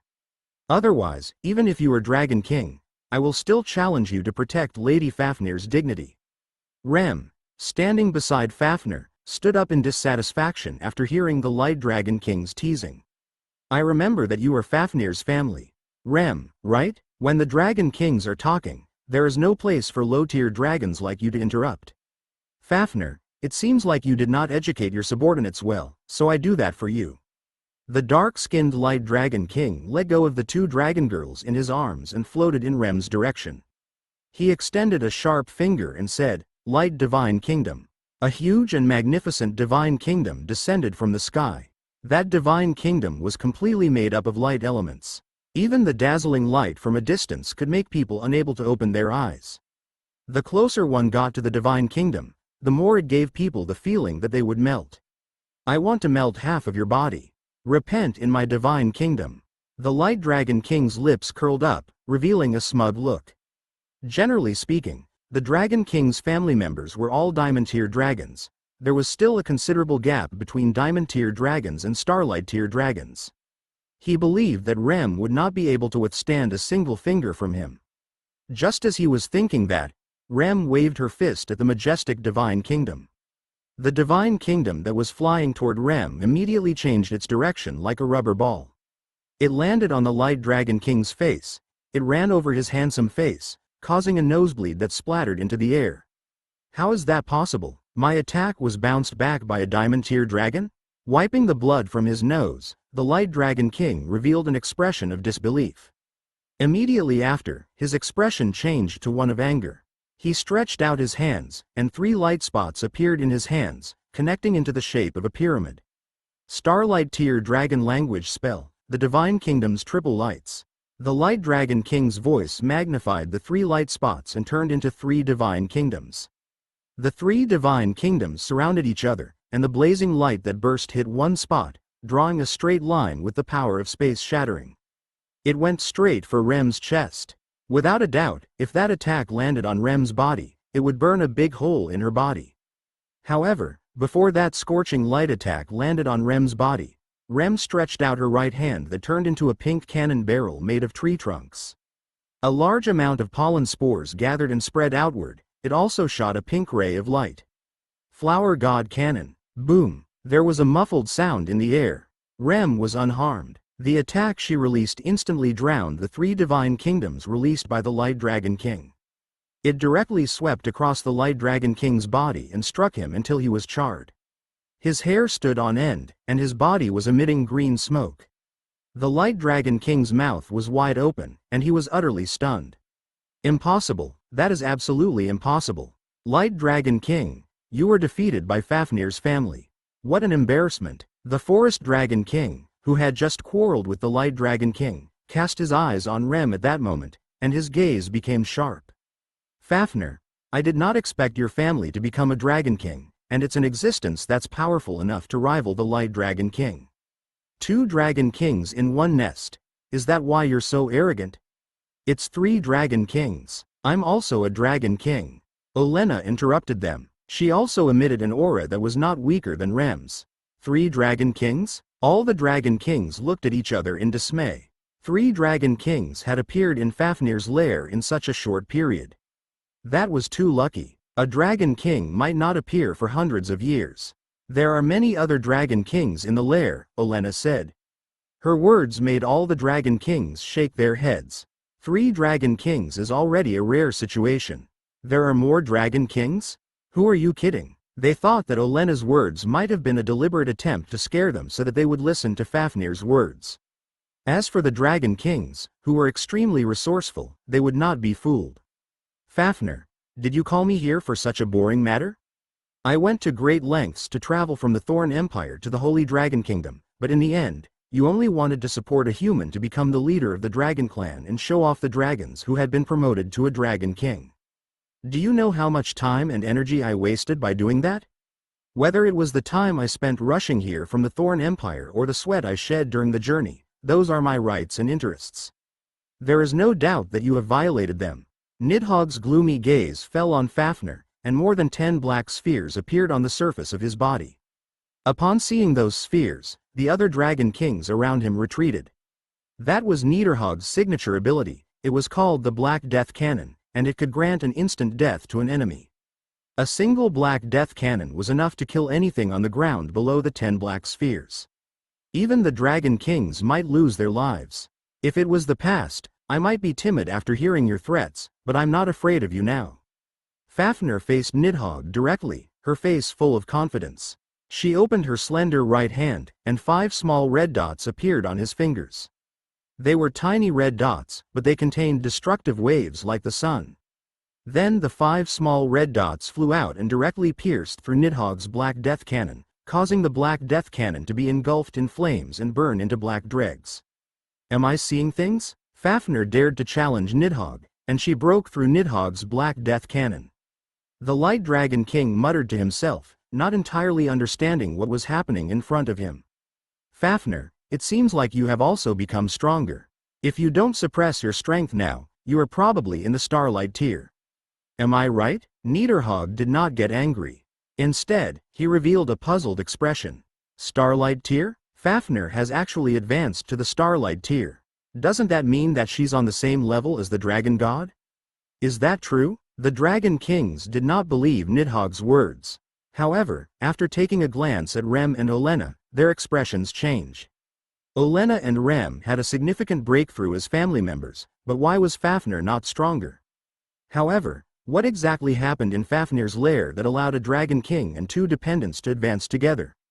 When Olenna said that there were many Dragon Kings in their lair, the Dragon Kings on the ground did not believe it at first. However, they were uncertain then. Nidhogg, you are the strongest Dragon King. As expected, I can't hide the fact that I've become stronger. Since that's the case, I have nothing to hide. That's right, I've evolved from a peak Diamond Tier Fire Dragon to a Starlight Tier Sun Divine Dragon. If I had not suppressed my power, I'm afraid I would have been expelled from this world. Quote, Fafnir nodded and admitted it openly. As she spoke, she pointed at Watson and said, all of those changes are because of Watson. Now, do you know why I called you all here? This is not the place to talk. I'll tell you all about the recent events in my lair. Come with me, I'll take you to see our new residence. As he spoke, Fafnir began to fly. Watson followed closely behind her as the other Dragon Kings trailed behind them. All of them had bewildered expressions on their faces. Fafnir said that she had advanced to the Starlight Tier. Is that true? It should be true. No wonder Fafnir is so confident in facing Nidhogg. It turns out that her strength has increased. Even if Nidhogger is only a Dragon King, Fafnir's life level is completely different from ours now that she has become a Dragon God. I just don't understand why she said that all of that was because of that youth. I don't understand how a mere human can help the Dragon Clan. The Dragon Kings took their respective followers and rose into the sky, flying into the endless high sky. During that process, many of the Dragon Kings whispered to each other. Occasionally, they would look at Watson, their words filled with confusion. Soon, all the dragons had reached the divine dragon star in the sky. Everyone, this is the new residence of my lair. Welcome to the divine dragon star, a world that belongs exclusively to the entire dragon race. The lair that Fafnir mentioned is actually a star? All the Dragon Kings stopped speculating about Watson because the scene in front of them was so shocking that they could not speak. No wonder they could not find the original lair after they arrived there. The actual lair had changed its appearance and was floating in the air. Look, there seemed to be a lot of dragons on that star. 100, 1,000, 10,000. How many dragons are there exactly? Why are there so many dragons here? A certain Dragon King noticed the dragons on the star. After a rough calculation, the result quickly made him widen his eyes. He realized that the number of dragons living on the star in front of him was actually tens of thousands. That was still his rough estimate. The actual number might be even more, and the total number of dragons would not exceed 10,000. The lair that Fafnir mentioned had more dragons, which made it hard to accept. Not only are there many of those dragons, but their auras are also not weak. It seems that most of them are at the peak of the Diamond Tier. Fafnir's family did not lie. There are many Dragon Kings here, and the worst of them are also at Diamond Tier. Compared to the other dragons, Nidhogg could see more things, and his tone rose. Even for a dragon like him, who constantly proclaimed his own rights and interests and was indifferent to other things, he could understand how powerful that scene was. Tens of thousands of dragons at Diamond Tier or even Sovereign Tier. Fafnir, what on earth did you do? That star is filled with a smell similar to that of the Dragon God. Is that star related to the Dragon God? If it were an ancient ruin left behind by the Dragon God, it would make sense that there were so many powerful dragon clans. Perhaps those dragons bred and evolved through the treasures left behind by the Dragon God. Initially, there were only 8 Dragon Kings in the dragon race. Each Dragon King relied on their extraordinary strength and battle prowess to stand out from the crowd of dragons. There were tens of thousands of Sovereign Tier dragons. Some of them emitted auras that were even stronger than theirs, which made them, the Dragon Kings, feel a little awkward. Only 8 Dragon Kings could rule. Then, the world was filled with Dragon Kings. How could they maintain their rule? Even ordinary dragons were stronger than them. Who could they rule? It was impossible for so many Dragon Kings to appear out of thin air. That made them wonder about the origin of that place. It was possible that that planet was a relic of the Dragon Clan left behind by an ancient dragon god before he entered the divine realm, and it just so happened that Fafnir discovered it. They could only accept that explanation in their hearts. As I said just now, being able to do that all depends on Watson. As for the specific situation, you should listen to him. Before summoning the Dragon Kings, Fafnir and Watson had agreed that she would only be responsible for summoning. As for whether or not he could make those Dragon Kings submit, that would depend on Watson's ability. Ahem. Clearing his throat, Watson attracted the attention of all the Dragon Kings. Then, he opened his hand, and 10 different colored and different looking potions appeared in his hand. Dragon Kings, I believe all of you have seen this. That divine dragon star has nothing to do with the dragon god. I created it. The reason why there are so many dragons here is that I have developed a diamond tier potion called the Super Reproductive Potion. It can increase a dragon's fertility rate by 1,000 times, and the dragon younglings were all diamond tier. Could they increase the number of dragons to 1,000 times more? That's fine, but the younglings might amount to 1,000. Even if it's just bragging, it's still too much. The Light Dragon King rubbed his nose and said, he did not quite believe what Watson said. If it were not for that potion, it would be even more unbelievable to increase the number of dragons to that extent. My lord, are you a potion maker for being able to develop a diamond tier potion? Let's not talk about that first. I don't think the Dragon Clan is all in diamond tier. Some of them have even reached the peak of diamond tier. I'm afraid that is not only related to the reproductive potion you mentioned. The Forest Dragon King also raised her doubts. However, she appeared to be more rational. Your guess is wrong. I'm not just a potion maker. The potion is just my side job. As for the method to turn the dragons on the divine dragon star into the Dragon King, it's not by relying on those potions. Instead, it's by using the fusion magic that I have, just like that. As Watson spoke, he opened his hand. The Book of Wisdom, sealed with golden chains, appeared out of thin air. Usually, the Book of Wisdom and the other 2 peak Starlight tier weapons were hidden by him using magic. They would only be revealed when they were used. At that moment, the golden chains on the Book of Wisdom broke. The book flipped open, revealing the words that were shimmering with starlight. They gathered in midair and formed numerous replicas of the ancient Dragon Clan. Fusion system, activate. Those replicas quickly turned into flowing lights and fused with Watson's words. They had turned into a powerful peak diamond tier dragon with the aura of a Dragon King. Chapter 459. Not an ordinary human. What is that? When they saw the terrifying dragons that Watson had casually created, all the Dragon Kings were stunned. It's an illusion. It must be an illusion. I can't believe that the human brat is a powerful mage. The illusion he cast can even fool a Dragon King like me. The Light Dragon King was the first to speak. Rubbing his nose, he came face to face with the huge dragon that Watson had created. It was a sacred fire razorback dragon that was covered in flames and golden armor. Its mouth spat out scorching flames that could burn everything. The spikes on its hard back were like small mountains. As the Light Dragon King approached, the sacred fire razorback dragon coldly watched the Light Dragon King's actions. The Light Dragon King said, "It's an illusion." When it reached out to touch him, the sacred fire razorback dragon let out a disdainful snort. It opened its fangs that were covered in flames and sucked the Light Dragon King's arm in. In an instant, the Light Dragon King and the sacred fire razorback dragon fell into a state of weakness. The other Dragon Kings around them did not move at all. A few seconds later, "It hurts so much." The Light Dragon King pulled his hand out of the sacred fire razorback dragon's mouth and shook his burning palm. He shouted and stomped on the spot. There were clear teeth marks on his palm. What a good illusion. It's quite realistic. You can even simulate the pain? The Light Dragon King shouted as he blew on his right hand, trying to extinguish the flames. Light Dragon King, don't embarrass yourself. The Forest Dragon King could not stand it anymore and covered her face. That is not an illusion at all. In front of you is a living dragon. You felt it too, right? Nonsense, that is an illusion. The Light Dragon King shouted angrily, with a stubborn look on his face. He might have felt it, but he did not dare accept it. How could a mere human create a mighty dragon out of thin air with just a book? The dragon was the most powerful race in the world. Not to mention humans, even gods, could not create a dragon out of thin air. What the young man in front of him had just demonstrated was an illusion. It had to be an illusion. Otherwise, the Light Dragon King's long-held pride as a dragon would be shattered. If someone could create a dragon so casually, then what was so noble about them? It's that book. It might be the effect of that book. The book in the youth's hand seemed to be a high-tier item.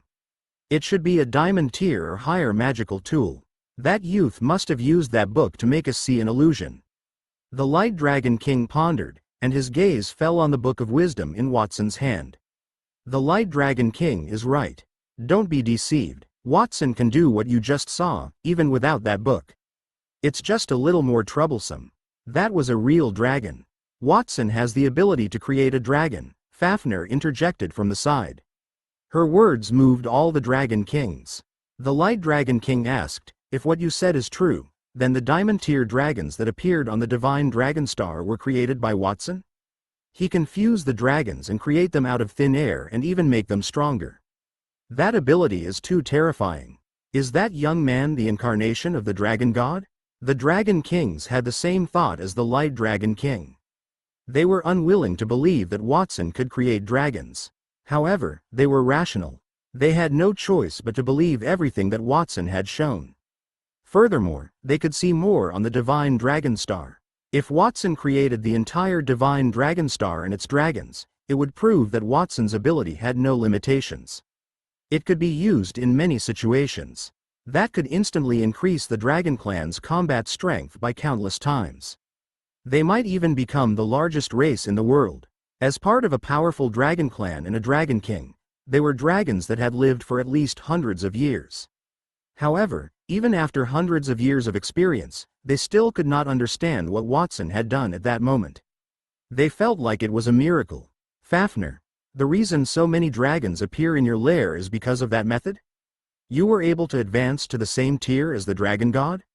All of that was because of that method? That's right, Forest Dragon King. Now you understand why I asked you here urgently.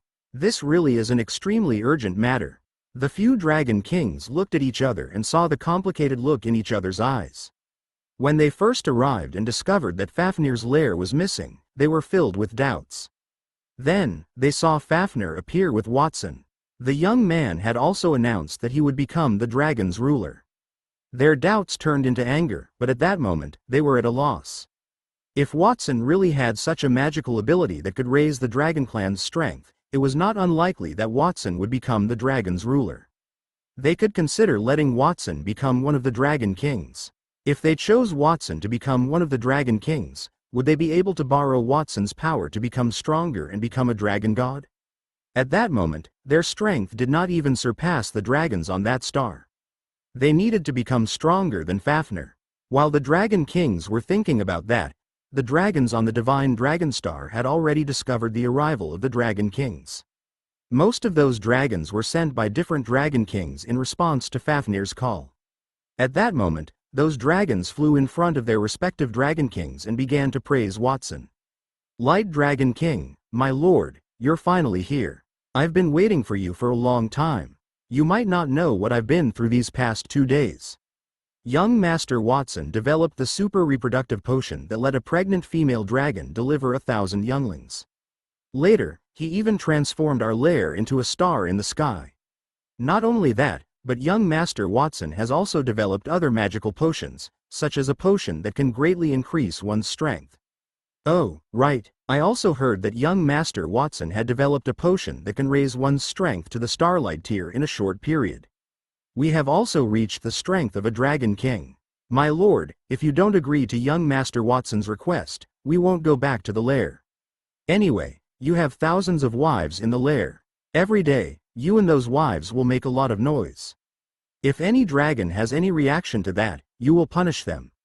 We can't stand it anymore. Now, on the divine dragon star, we will not see the annoying Light Dragon King, and no one will harass us here. The environment is perfect, and the dragons are friendly. Each of them has a talent, and their words are pleasant. We loved this place. The dragon's words were like sharp swords piercing the Light Dragon King's chest. He was furious. How dare you call me a nuisance? You bunch of low-tier dragons, aren't you afraid that I will kill all of you in a fit of anger? Of course, we are not afraid. You will not be able to defeat any of the dragons here, one of the dragons said as Light Dragon King twitched his lips. His expression was somewhat disdainful. The dragons in our lair are the weakest of all dragon clans because we only have a few hundred dragons. That was all because of you, Light Dragon King. There's no future with you. It's better if we follow young Master Watson. There were more than 1,000 females of different races in the Light Dragon clan's lair. They were all the Light Dragon King's wives, while there were only a few hundred dragons. They were not even as many as the Light Dragon King's wives. He did not want other dragons to look at his wives, so all the dragons had to make way for them whenever they passed by. The dragons were not allowed to look when any of his wives were bathing too. Even if they accidentally saw a piece of clothing, their eyes would be gouged. Under those rules, the Light Dragon clan lived cautiously. Those dragons had long held a grudge against the Light Dragon King. A bunch of inferior dragons, you can't treat me like that. I get it, you're blaming me for having too many wives, and you lack wives because of your own charm. You're jealous of me, aren't you? Don't worry, when I return, I'll make arrangements and give you some of my wives. You'll be satisfied, right? His former subordinates were speaking to him in a very disrespectful tone, so he replied in a flustered manner. His words did not make the Light Dragon clan's dragons like him. On the contrary, they showed disgust on their faces. Light Dragon King, who needs your wife? Besides, giving your wife away to someone else is a bad thing. If you say something like that again, we'll kill you. Kill me? Do you really think you're my opponent? Try it. Words were fruitless, and anger surged in his heart. He was about to lose his temper, but before he could finish his words, something broke his nose. Light Dragon King, we've never heard of such a strange request. A few dragons looked at the Light Dragon King's bloodied nose with pity, but they did not stop. Instead, they circled, punched, and kicked him. Light Dragon King, we have tolerated you for a long time. As a Dragon King, you only know how to satisfy your desires and have no interest in developing your race. What qualifications do you have to be a Dragon King? It's fine if you have no interest in developing the dragons, but you are also very strict with your compatriots. Even if young Master Watson did not appear, I had planned to use this opportunity to be a dragon for the Dragon Knights. Even if I have to follow a strange human, it's better than staying in a lair that has no future. The Light Dragon King could only beg for mercy. Stop hitting me. This is my fault. I was just joking. Don't take it seriously. What happened to the Light Dragon King did not occur to the other Dragon Kings.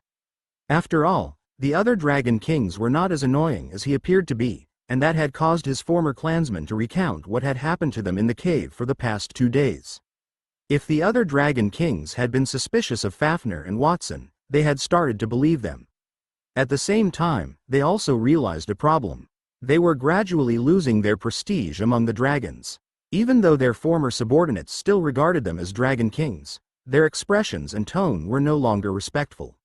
The Dragon clan had always respected the strong.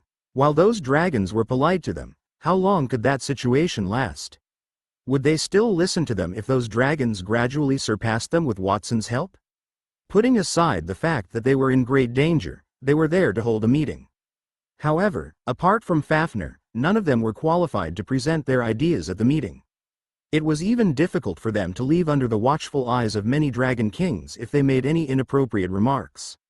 They thought they could show their dignity as Dragon Kings when they came to Fafnir's lair, but it seemed like they were like a few weak lambs that had strayed into a pack of wolves. Watson, right? I've noticed that you're not an ordinary person. When I first came here, I sensed an unusual aura from you, which made me conclude that you're not an ordinary human. You're very talented to be able to develop so many potions that can improve the dragon race. I don't know what your potions are, but I'm willing to pay a high price to get them. As long as you're willing to sell them to me, I will be your friend in the future. Even if you want to be the Dragon King, I won't object. Also, you just created a dragon out of thin air. It would be even better if you could teach me all of them, the Light Dragon King said. While the Dragon Kings were deep in thought, the Light Dragon King, who had been beaten up, suddenly found an opportunity to escape from the encirclement of a few of his subordinates. In an instant, he came to Watson's side and wiped his blood off his face. He wanted to pay Watson's shoulder. Half of what he said was to ingratiate himself with Watson and obtain the potion to increase his own strength. At the same time, he could punish his rude clansmen for their trespasses against him when he raised his strength level. At the same time, the other reason he asked for the potions was to save face.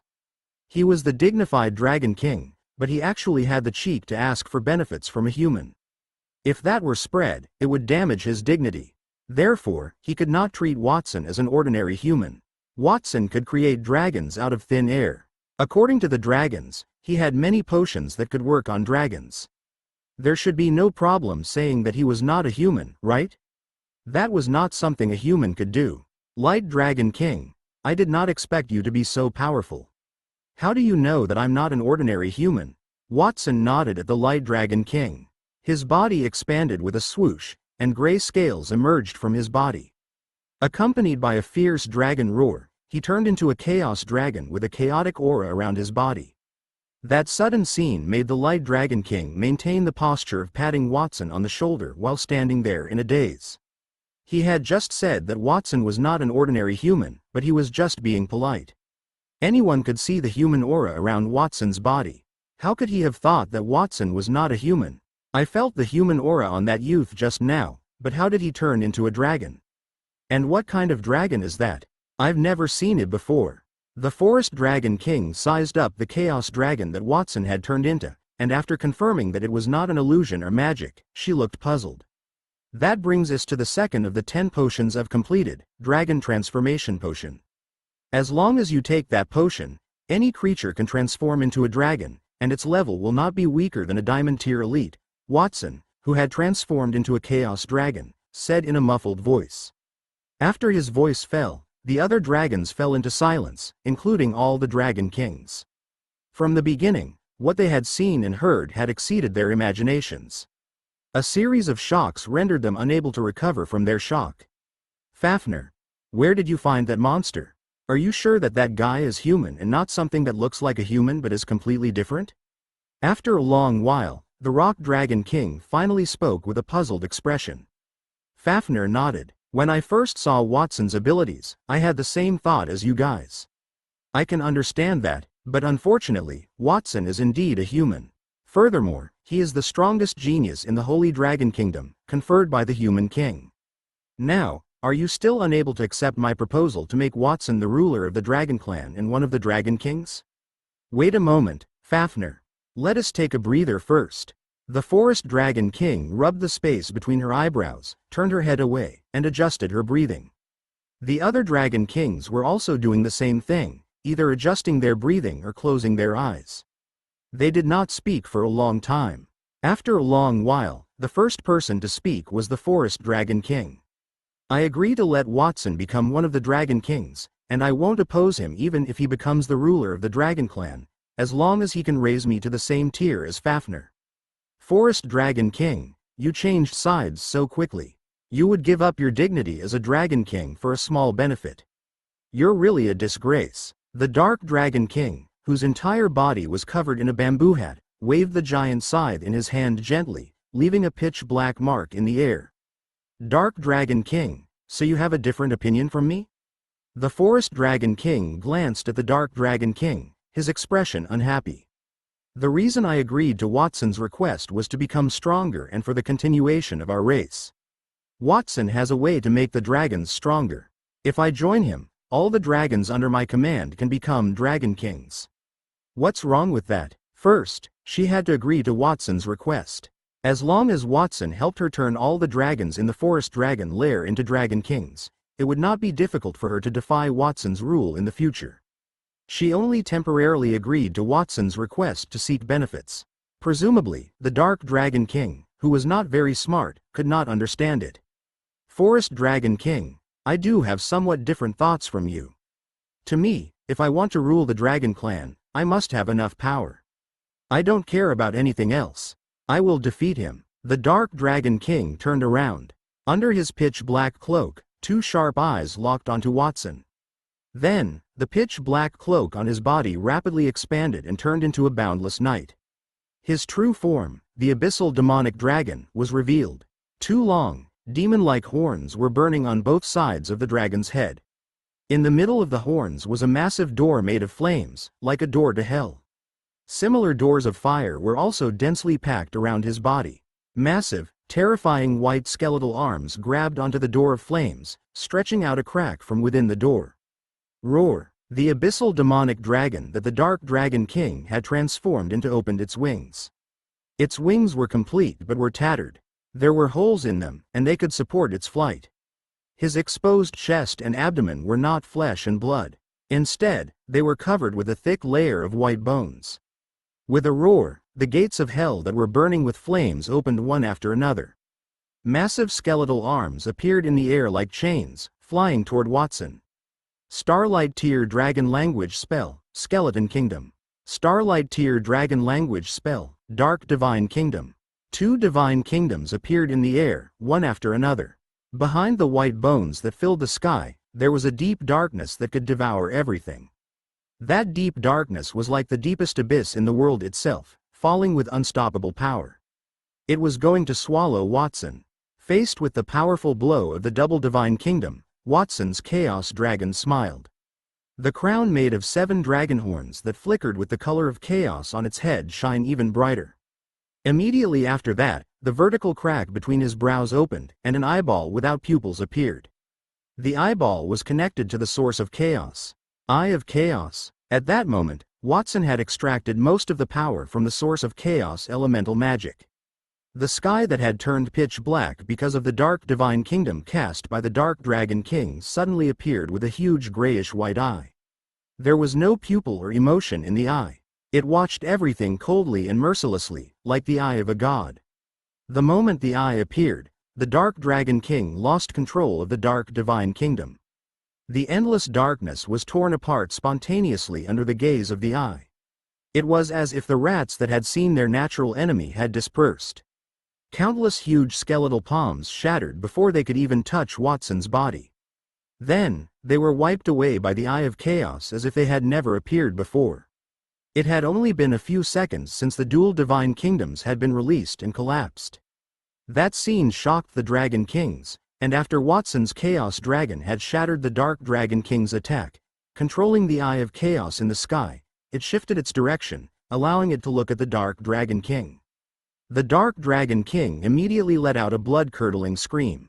His scales peeled off layer by layer as his blood oozed. An invisible force also scraped it off. In just a short period, the Dark Dragon King's flesh had been reduced by several layers. He had become a creature with the outline of a bloody dragon. It was a shocking sight. Enough, I admit defeat. I admit that you have the ability to rule over the dragons. As the Dark Dragon King's body was about to be severely injured by the Eye of Chaos, the Dark Dragon King suddenly shrunk his body back to his human form with a cloak and began to beg for mercy. At that moment, the black cloak he was wearing was no longer as gorgeous as before. Instead, it was full of holes. Does anyone still think that I don't have the ability to rule over the dragons? Watson deactivated his transformation and looked around. The Chaos Dragon had the strength of a Dragon King, not to mention that he had just borrowed the power of the Chaos Elemental magical source, which was comparable to the Starlight Tier. The power of the Chaos elements surpassed the other 6 elements. Even the Dark Dragon King could not withstand it. The other Dragon Kings looked at each other, and most of them quickly shook their heads. There is no doubt, you are not just a human. You've become a dragon through the use of potion, then you are a dragon. In addition, you are strong enough to defeat the Dark Dragon King, so it is not impossible for you to become our ruler. The Dragon Kings might have objected if Watson had not used the Dragon Transformation Potion to turn into a dragon.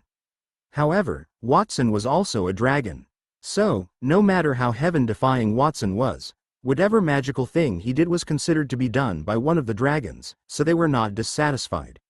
I also agree to let Watson become our ruler. He can allow ordinary dragons to become Dragon Kings, and it also solves the problem of the dragon's low reproduction rate. With these 2 points, I have no reason to refuse. The other Dragon King nodded.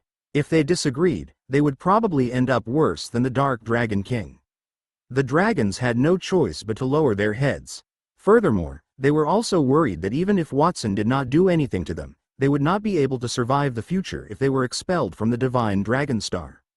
With Watson's help, the Divine Dragon Star would develop better and better, and if they stayed where they were, it would be equivalent to them becoming weaker. Many of the dragons knew about a place like the Divine Dragon Star, and many of them would definitely have thoughts of betrayal.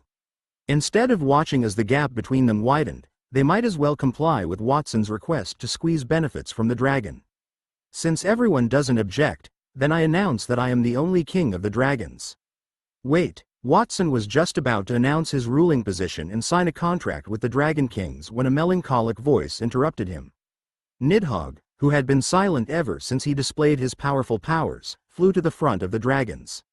His face, covered in thick eyeshadow and looked like a clown's makeup, was full of melancholy. He continued in a neutral tone. "You said that you want to become the only Dragon King. Are you saying that you want to deprive us of the Dragon King title? The title is the same as time and strength. It is one of my few possessions. I have been the Dragon King for a long time. If you want to deprive me of my title, you are undoubtedly violating my rights and interests. The consequences of violating my rights and interests must be paid. Is that so? What price do you want me to pay?" Watson's eyes flickered as he asked in return. "Titles are a symbol of honor.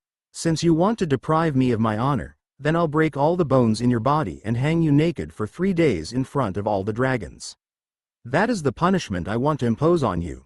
The gloomy Nidhogg's tone was neither slow nor hurried. He took a deep breath every time he spoke as if talking was a burden to him. "Death Dragon King, are you sure you want to be my enemy? You saw the power I showed just now. I can create dragons out of thin air, and I also have powerful potions, some of which can help me advance to the Starlight tier in a short time. Do you think you can contend with a god? A god? I don't care about that.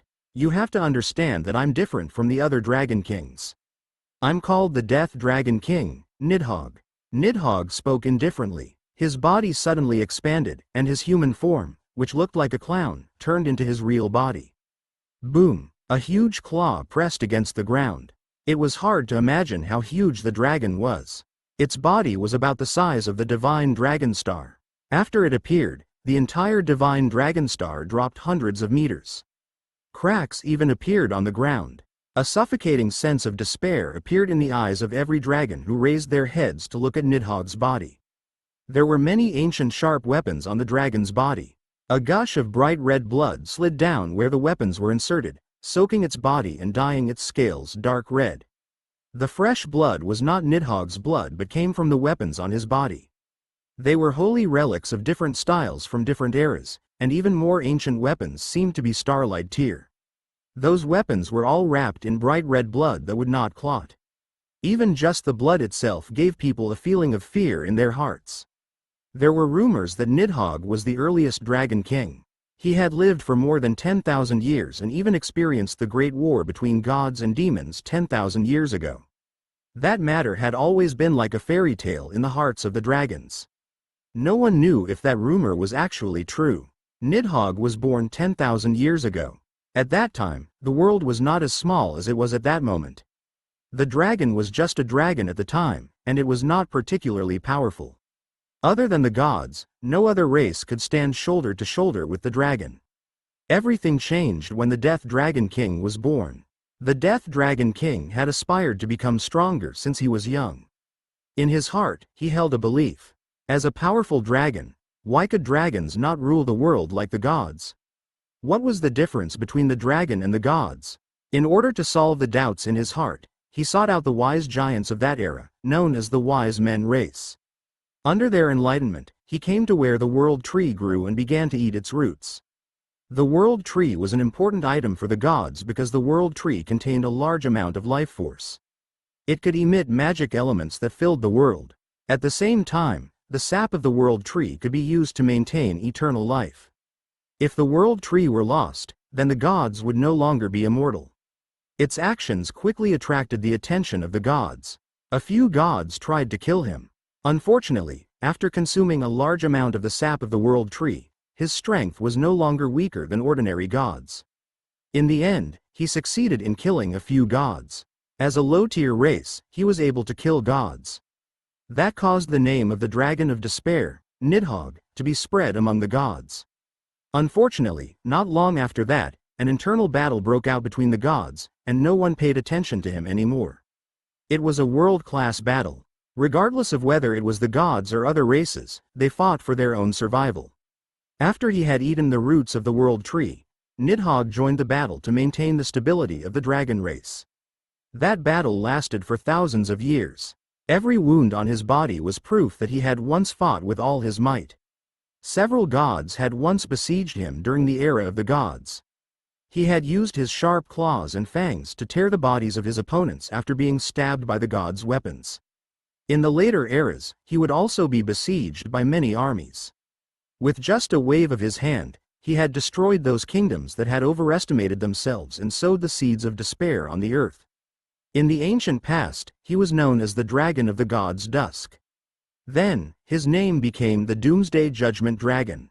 No matter his name, he was a terrifying dragon that would bring despair to every enemy. At that moment, that dragon once again displayed his invincible posture. I've always known that Nidhogg was powerful, but I did not expect him to be this powerful. That aura is even more terrifying than the so-called dragon god power that Fafnir had displayed. Is his strength comparable to that of the dragon god? The forest dragon king stared blankly at Nidhogg's endless body above his head. He gulped. The light dragon king had a similar expression. I don't know. This is the first time I saw Nidhogg in his true form. Originally, he was in human form and only needed a finger to beat me up. Who would have thought that after he revealed his true form, he would be even more of a monster than I imagined? The other dragon kings, including the dark dragon king, who had just been taught a lesson, all had looks of amazement on their faces. Even Fafnir's expression changed. Even if she displayed the full power of the divine sun dragon, she might not be able to defeat Nidhogg. Although Nidhogg was only a dragon king who had advanced to the starlight tier, he had killed gods in ancient times. One was comparable to a god, and the other was a god killer. There was no comparison between the two. Before she could think about why Nidhogg, who clearly had such powerful power, still remained in that world, Fafnir took a step forward. Not good. Watson will be in danger if this goes on. Watson was the dragon's hope. If he were killed because of a conflict with Nidhogg, she would feel extremely uncomfortable. Nidhogg had powerful strength. Watson was clearly unable to stop him. The only one who could stop him was her. Swoosh. With that thought in mind, Fafnir's body suddenly expanded and turned into a sun dragon that was also the size of a star. It was entirely formed by flames. The two starlight tier divine dragons were confronting each other in midair. The violent power caused the divine dragon's star to shake continuously. The dragons held their breaths. The heavy pressure made them unable to breathe. They were even afraid of inhaling the aura of the two divine dragons in one breath. It would cause their bodies to shatter. Nidhogg, stop. I won't allow you to kill Watson. Fafnir, are you going to violate my rights now? Since that's the case, you can accept your punishment with that human kid. Nidhogg transformed into the Doomsday Judgment Dragon. The dragon's head spread open, and its majesty radiated in all directions, with its enormous body as the center. Wherever it passed, the environment immediately turned black, and ancient scenes appeared in the black light and shadow. It was a powerful army of gods emitting starlight or wearing diamond-tier defensive weapons, surrounding Nidhogg in a killing spree. Those phantoms were those that Nidhogg had killed in the past. Their souls had been imprisoned in his body ever since he killed them. At that moment, with his words, those souls had all been resurrected. Evil spirits emitting black smoke pulled out ancient weapons from his body. Bathed in divine blood, they transformed into undead war gods and roared as they charged at Fafnir. Fafnir did not hesitate and immediately released a terrifying power comparable to the sun's burning. A sun that was the size of the divine dragon star appeared in the sky. It burned the undead that had risen from the dead and directly turned them into ashes. Without waiting for Fafnir to heave a sigh of relief, Nidhogg suddenly made a move. The undead that had just been destroyed appeared out of thin air on its body again. They surrounded its dragon claws and sowed the seeds of despair in the world. With countless dead souls, Nidhogg's huge claws landed on the sun that Fafnir had transformed into. Nidhogg's entire body immediately burned with blazing flames. The flames spread to his claws, wrapping around his whole body and slowly turning him into charred black charcoal. Seeing that he was about to be wholly burned by Fafnir's flames, he abruptly tore the sun that Fafnir had summoned. The aura of the stars shattering caused a solar storm. The violent heat poured down on the divine dragon star, causing many buildings and trees to burn. If it were not for the fact that the creatures on the divine dragon star were at least diamond tier, the torrential solar storm alone would have killed them. Even so, after enduring such an intense solar storm, the scales on the dragons reddened and became scalding hot, causing them to roll on the ground in pain. Meanwhile, Nidhogg, who had torn apart the sun at the center of the storm, revealed his appearance.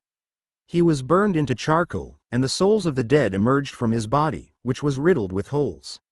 They carried a large amount of life force and turned into sweet spring water. It repaired his body and instantly restored him to his original state. Watson recognized that the water surging out of Nidhogg's body was water from the spring of life. It was not very accurate to say that the blood in Nidhogg's body was water from the spring itself. Moreover, it was an extremely ancient spring of life. Judging from the size of Nidhogg, which was comparable to the size of a star, the amount of water in his body was endless. In front of such an enormous spring of life, Nidhogg would instantly recover no matter what kind of damage he suffered. He could even resurrect the people he killed with his powerful life force. He could never be killed. Every time he was killed, he would become stronger. There was no doubt that the power that Nidhogg displayed at that moment was despair itself.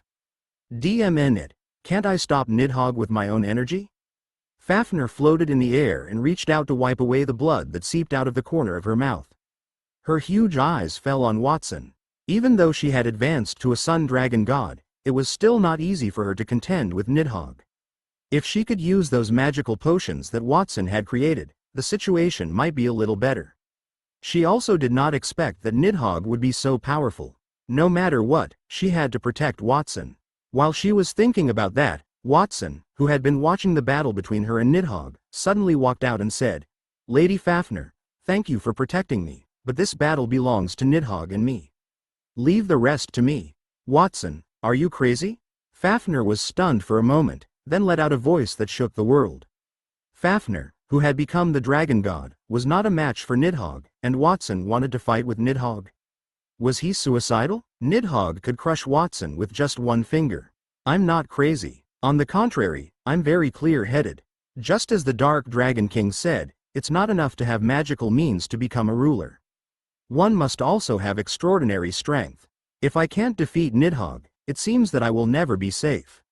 Chapter 460. The Eighth Element. "Lord Nidhogg, come." Floating in midair, Watson faced Nidhogg with a severe expression. Relying on water from the spring of life flowing through his body, Nidhogg's huge eyes, which had already recovered to their original state, turned and were fixed onto Watson's body. Then, when he suddenly stretched out his hand, countless undead armies rushed in Watson's direction with weapons in their hands. Tens of thousands of years ago, Nidhogg had survived the battles then. He had fought for at least thousands of years, and thousands of years of fighting had made him tired. His desire to become a peak warrior had been destroyed, causing him to become what he was then. It was hard to imagine how many creatures he had killed to make him feel like killing was an incredibly dull thing. The endless stream of the undead in the sky formed a densely packed sun made of dead souls. That sun was even stronger than the one released by Fafnir, except that the sun was black. Furthermore, unlike Fafnir's sun, it did not emit an unbearably high temperature. Instead, it emitted an icy cold feeling that made people despair. Many dragons on the divine dragon star trembled when they looked at that sun. They closed their eyes and did not dare to look at it. Watson, who was at the center of the attack, felt something even stronger. He could feel the shadows of death and despair. It was as if vines were quietly crawling on his limbs and gradually covering his entire body, and the illusion of being unable to resist the attack in front of him rose in his heart. That feeling made him unable even to move a single finger. Nidhogg did not intentionally release that feeling. Instead, it was carried by the undead that formed that black sun. Those undead were all warriors who had once challenged Nidhogg. As elites from different eras, they were all people with firm wills. However, they were still brutally killed by Nidhogg. That fear, that no matter what method they used they would not be able to defeat Nidhogg. After their death, it turned into a deep despair that was left behind, and everyone who could feel that despair was moved. At that moment, under the overwhelming waves of despair, Watson's eyes had lost their luster. He did not move, allowing the black sun to wash over his body. It burned his tiny ant-like figure into ashes in the huge sun. That was not the end. After he was swallowed by the black sun, Nidhogg suddenly stretched his huge right claw at the black sun. With a muffled sound, the black sun was crushed. Countless undead disappeared in Nidhogg's claws, and the world returned to its peaceful state. Watson died just like that? Fafnir could no longer maintain her sun-dragon god form and returned to her human form. She sat on the ground in a daze, and there was no light in her eyes. Watson could not even resist the black sun cast by Nidhogg, not to mention that Nidhogg had even crushed the black sun with his own hands after that. Even she might not be able to survive that attack, let alone Watson. Nidhogg, you lunatic, do you know what you just did? Watson is a genius that might not appear again even after thousands of years. With him around, the dragons will become even more prosperous. And you killed him with your own hands. Do you know how many opportunities the dragons will lose because of you? After she took a deep breath and calmed down, Fafnir propped herself up with her palm on the ground. Her eyes were bloodshot. If it were not for the fact that she knew she could not defeat Nidhogg, she would have killed someone then. Initially, she did not support Watson's idea of ruling the dragons, but she had agreed to that in her heart. As someone who interacted with the humans, she understood how powerful humans were. Humans were weak by themselves but had power in numbers. Humans would explode with power that even gods could not reach. In Fafnir's opinion, the power that humans possessed was known as quantity. No matter how many people were killed, they would not be able to kill all of them. No matter what kind of disaster they encountered, they would be able to survive and reproduce in large numbers. If the dragons could also do that, they would obtain power thousands of times stronger than humans. However, that opportunity has disappeared. Anyone who violates my rights and interests must die. Fafnir, you are no exception. Nidhogg lowered his head and glanced at Fafnir. He raised his other claw, and the black sun appeared once again. It seemed like even Fafnir would be killed. Hey, Nidhogg, you've gone too far. Let's not talk about Watson, a mere human who wanted to rule over us. It is normal for you to feel angry about that, but Fafnir is one of us, a dragon king. It would be a great loss if you were to kill her. The light dragon king could not stand it anymore. He braced himself and flew into the air. I don't like being lectured by others. Are you saying that I did something wrong to protect my rights? You're stopping me from carrying out punishment when others trampled on my rights. That is equivalent to lessening my rights. If it were you, would you fight back when your rights are violated? The Light Dragon King's mouth twitched in response to Nidhogg's question. Nidhogg, I'm only asking you not to kill Fafnir. Why are you talking about rights and interests? I don't understand what rights and interests would be violated if you let a fellow dragon go. There was a problem with Nidhogg. No matter what he said, he would always talk about rights and interests. That was taboo in the dragons, and even the Dragon King did not dare touch it. Once Nidhogg changed the topic to rights and interests, the best thing to do was to agree with him. However, the Light Dragon King had no choice but to bite the bullet for Fafnir. As expected, even though Nidhogg was powerful, his brain was a little abnormal. What was that about rights and interests? He did not see how Nidhogg's wanton killing was a legitimate reason that had to do with one's rights and interests. As expected, you don't understand me, yet you interfere with my actions. That is also a violation of my rights and interests. There was a hint of depression and disappointment in Nidhogg's voice.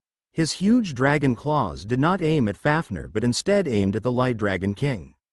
It was clear that he wanted to kill the Light Dragon King, who had just violated his rights and interests. The Light Dragon King's body trembled, and despair appeared on his face. Seeing that he was about to die, his body floated. Wanting to react but unable to do so, the other Dragon Kings around him turned their heads away, not daring to look. The dragons might lose 2 Dragon Kings. They had already begun to plan how they would take in the dragons under those 2 Dragon Kings' command. Suddenly, a muffled sound rang out. The huge black sun released by Nidhogg stopped in front of the Light Dragon King. A human figure inserted himself between the black sun and the Light Dragon King, and his golden hair was covered in starlight. It was as if his eyes contained the knowledge of the entire universe. He looked very similar to Watson, but there was a big difference. This is the second time you've summoned me. The world I'm in did not cause so much trouble in the past. It seems that the world you're in is somewhat different from the world I'm in. Stretching out a finger, future Watson easily blocked the black sun that Nidhogg had released. Using the spring of life as blood, the god killer from the Thorn Empire had actually appeared here 3 years earlier. There's also a starlight tier dragon and countless dragon kings. This scene doesn't exist in my memories. Interesting. Before that, Watson was almost killed by Nidhogg's attack. Amid danger, he released the strongest move he had mastered by summoning his future self. Using the limitless compass and the wheel of reversal, he used almost all the power to summon his future self. He had successfully blocked 2 of Nidhogg's attacks. Then, future Watson was not in a hurry to attack. Instead, after observing the surroundings, he revealed an interesting expression. What's going on? That young man's body has become bigger, and the aura he gives off has also become different. Is that the effect of some kind of potion? For example, the Ascension potion that can elevate a person to the Starlight tier, or is that some kind of magical method? All the dragons, including Fafnir, had looks of disbelief on their faces. They thought that Watson had died, but who would have thought that not only was Watson not dead, but he had even blocked Nidhogg's attack easily? The strength that the young man displayed at that moment had already surpassed that of an ordinary god. Just as they were in the midst of their confusion, Nidhogg's huge right claw suddenly loosened. Watson's entire body was covered in blood as he pushed his fingers outward. He crawled out from within and floated in midair. He said, "Future me, you said that that scene did not appear in your memory. Perhaps my experience is different from what you experienced in the past. Also, what do you mean by the god killer from the Thorn Empire?" After seeing the 2 Watsons, all the dragons were even more confused. Nidhogg's pupils contracted, and he did not attack immediately. "It's nothing. Saying too much now is not good for you. Perhaps it's because you used the wheel of reversal to summon me, which caused the world to change to a certain extent. However, to satisfy your curiosity, I'll reveal something to you. The creature you're facing now is called Nidhogg. It's the disaster I told you about 3 years later from the Thorn Empire." Future Watson pointed at Nidhogg. As he spoke, a large part of his memory entered Watson's mind. The future him from 3 years later was much more mature than he was, and he was standing on the ruins of a kingdom. The ruins were filled with broken walls. Blood-stained hands reached out, trying to grab something, but in the end, they fell powerlessly. On the broken walls, a huge hole appeared in the blue sky. A black dragon was floating in the air, spewing out black flames that burned the world. Behind the huge hole, a few pairs of huge eyes were watching everything, greed appearing in their eyes. Future Watson was sitting on the ruins, holding Antonio and Reed's bodies in his hands. He cried silently, and blood-red tears rolled down the corners of his eyes. That memory quickly flashed across Watson's mind, imprinting itself at the bottom of his heart. It shocked him greatly. He understood that it was the memory he would impart to himself in the future. 3 years later, something had happened in the Thorn Empire that caused Nidhogg, whose lair was located in the Thorn Empire, to destroy the world. His thought of ruling the dragons happened to allow him to meet Nidhogg in advance. If he had known about what had happened in the Thorn Empire, if he had been able to control Nidhogg in advance, none of that would have happened. Future Watson had made that clear in the memory he transmitted to him. "Even though I don't know why my meeting with Nidhogg was brought forward by 3 years, that isn't a good thing. In the past, I could feel that the world you were in was undergoing a huge change. That change would allow you to encounter dangers that you shouldn't have encountered in advance.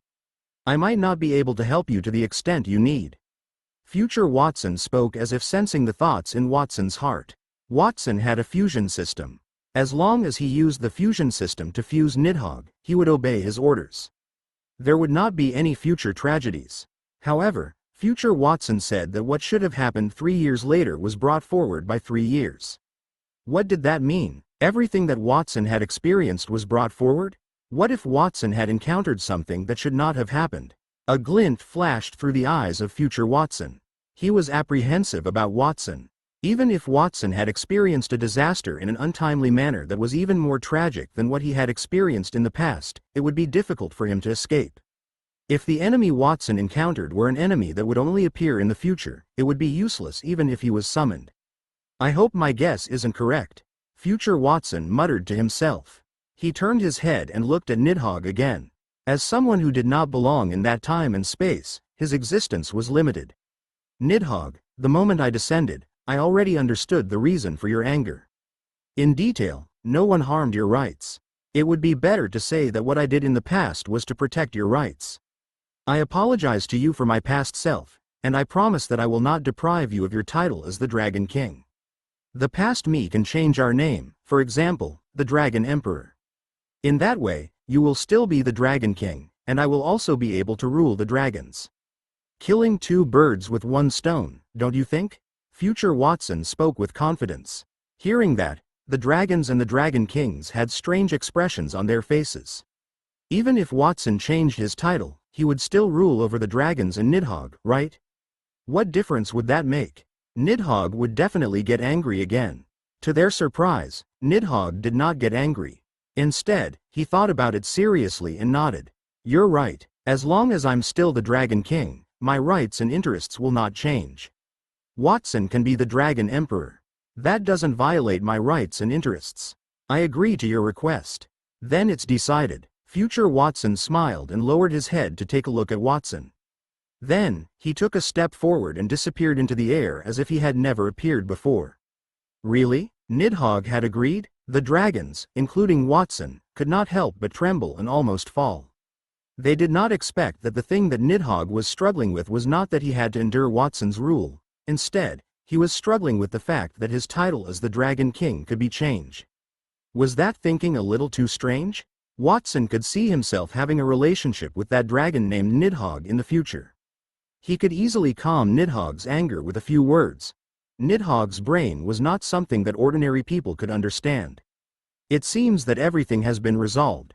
You are still the Dragon King, and I will become the Dragon Emperor. Is there any problem with that? Watson wiped the blood off his body and looked around. The other dragons fell into silence. The first to react was the Light Dragon King. He thought that he was dead when he faced Nidhogg's attack. At that moment, he remained safe with Watson's help. As he survived the disaster, he could not help but feel grateful toward Watson. Watson, I support you to become the Dragon King. You saved my life. From now on, I am willing to accept your rule. The Light Dragon King knelt on one knee toward Watson. He lowered his head. With someone taking the lead, the other dragons did not hesitate for long, and all knelt on one knee before Watson. We are also willing to submit to you. From now on, you are our Dragon Emperor. What a joke. The future clone that Watson summoned could suppress Nidhogg, and it could even make Nidhogg, who could not be appeased once he lost his temper, submit. That strength far exceeded their expectations. In addition, Watson also had all sorts of magical abilities. They did not seem to have any other choice but to agree. Very good. Since everyone has agreed to my request, then please sign the contract. Watson smiled and took out the contract that he had prepared from his clothes. He handed it to every dragon, including Nidhogg, and they signed the contract. Watson was relieved. Before the Dragon Kings arrived, he was confident that he could make them fall in love with his generous offer. He was not afraid that they would have rebellious thoughts as long as they did after he fused them. He never thought that there would be such a monstrous existence like Nidhogg among the Dragon Kings. His plan almost failed, and he almost died. At the same time, his future self was right. The last time he summoned his future self, he clearly told him to be careful of the disaster in 3 years. Had the disaster been resolved? Or was an even greater disaster awaiting him? Watson threw those uneasy premonitions out of his mind. These things haven't happened yet. It's unnecessary to think so much, and the future may not necessarily get worse. I've already done what I couldn't do in the future. That proves that I've already surpassed my future self. As long as I continue to work hard, the future may even be better. Comforting himself, Watson took the signed contracts from the Dragon Kings. He used those contracts as a simple means to restrain the Dragon Kings. The real meaning was to fuse them. Since the contracts have been signed, the Dragon Kings are now my subordinates. I'm very generous to my subordinates. Now, I'm going to raise you to the level of a dragon god like Fafnir. Who wants to go first? I'll go first. As soon as Watson's voice fell, the Light Dragon King stretched out his hand. No, I'll go first. Don't fight for it. Let me go first. The Dragon Kings spoke, one after another. No one would let anyone go first. When there were no benefits, none of them were willing to accept Watson's rule. Then, when they saw the benefits, they began to fight for it instead. It was not only because they were eager to receive benefits, but their hearts moved after seeing Nidhogg's and Fafnir's power. In the past, they were just ants in front of Nidhogg. However, if they could obtain power similar to Fafnir's, even if they could not defeat Nidhogg, they could at least get the power to escape. It doesn't matter who comes first. In any case, I can raise each of you to the same level as a dragon god. Watson was delighted with the Dragon King's reactions. He took out a potion in his hand and poured it into his mouth. He began to flip the Book of Wisdom to start the fusion process. In just half an hour, 6 powerful auras suddenly appeared on the divine dragon star. Those 6 powerful auras came from the other 6 Dragon Kings, excluding Fafnir and Nidhogg. I've advanced to the same level as a dragon god. If I want to break through the seal to enter the divine realm, I can do that at any time. That's great. Maybe I'll be a god that's on par with the dragon god. The Light Dragon King opened his hands, and endless light in the universe gathered in his palms, leaving a huge illusion of the dragons in the deep universe.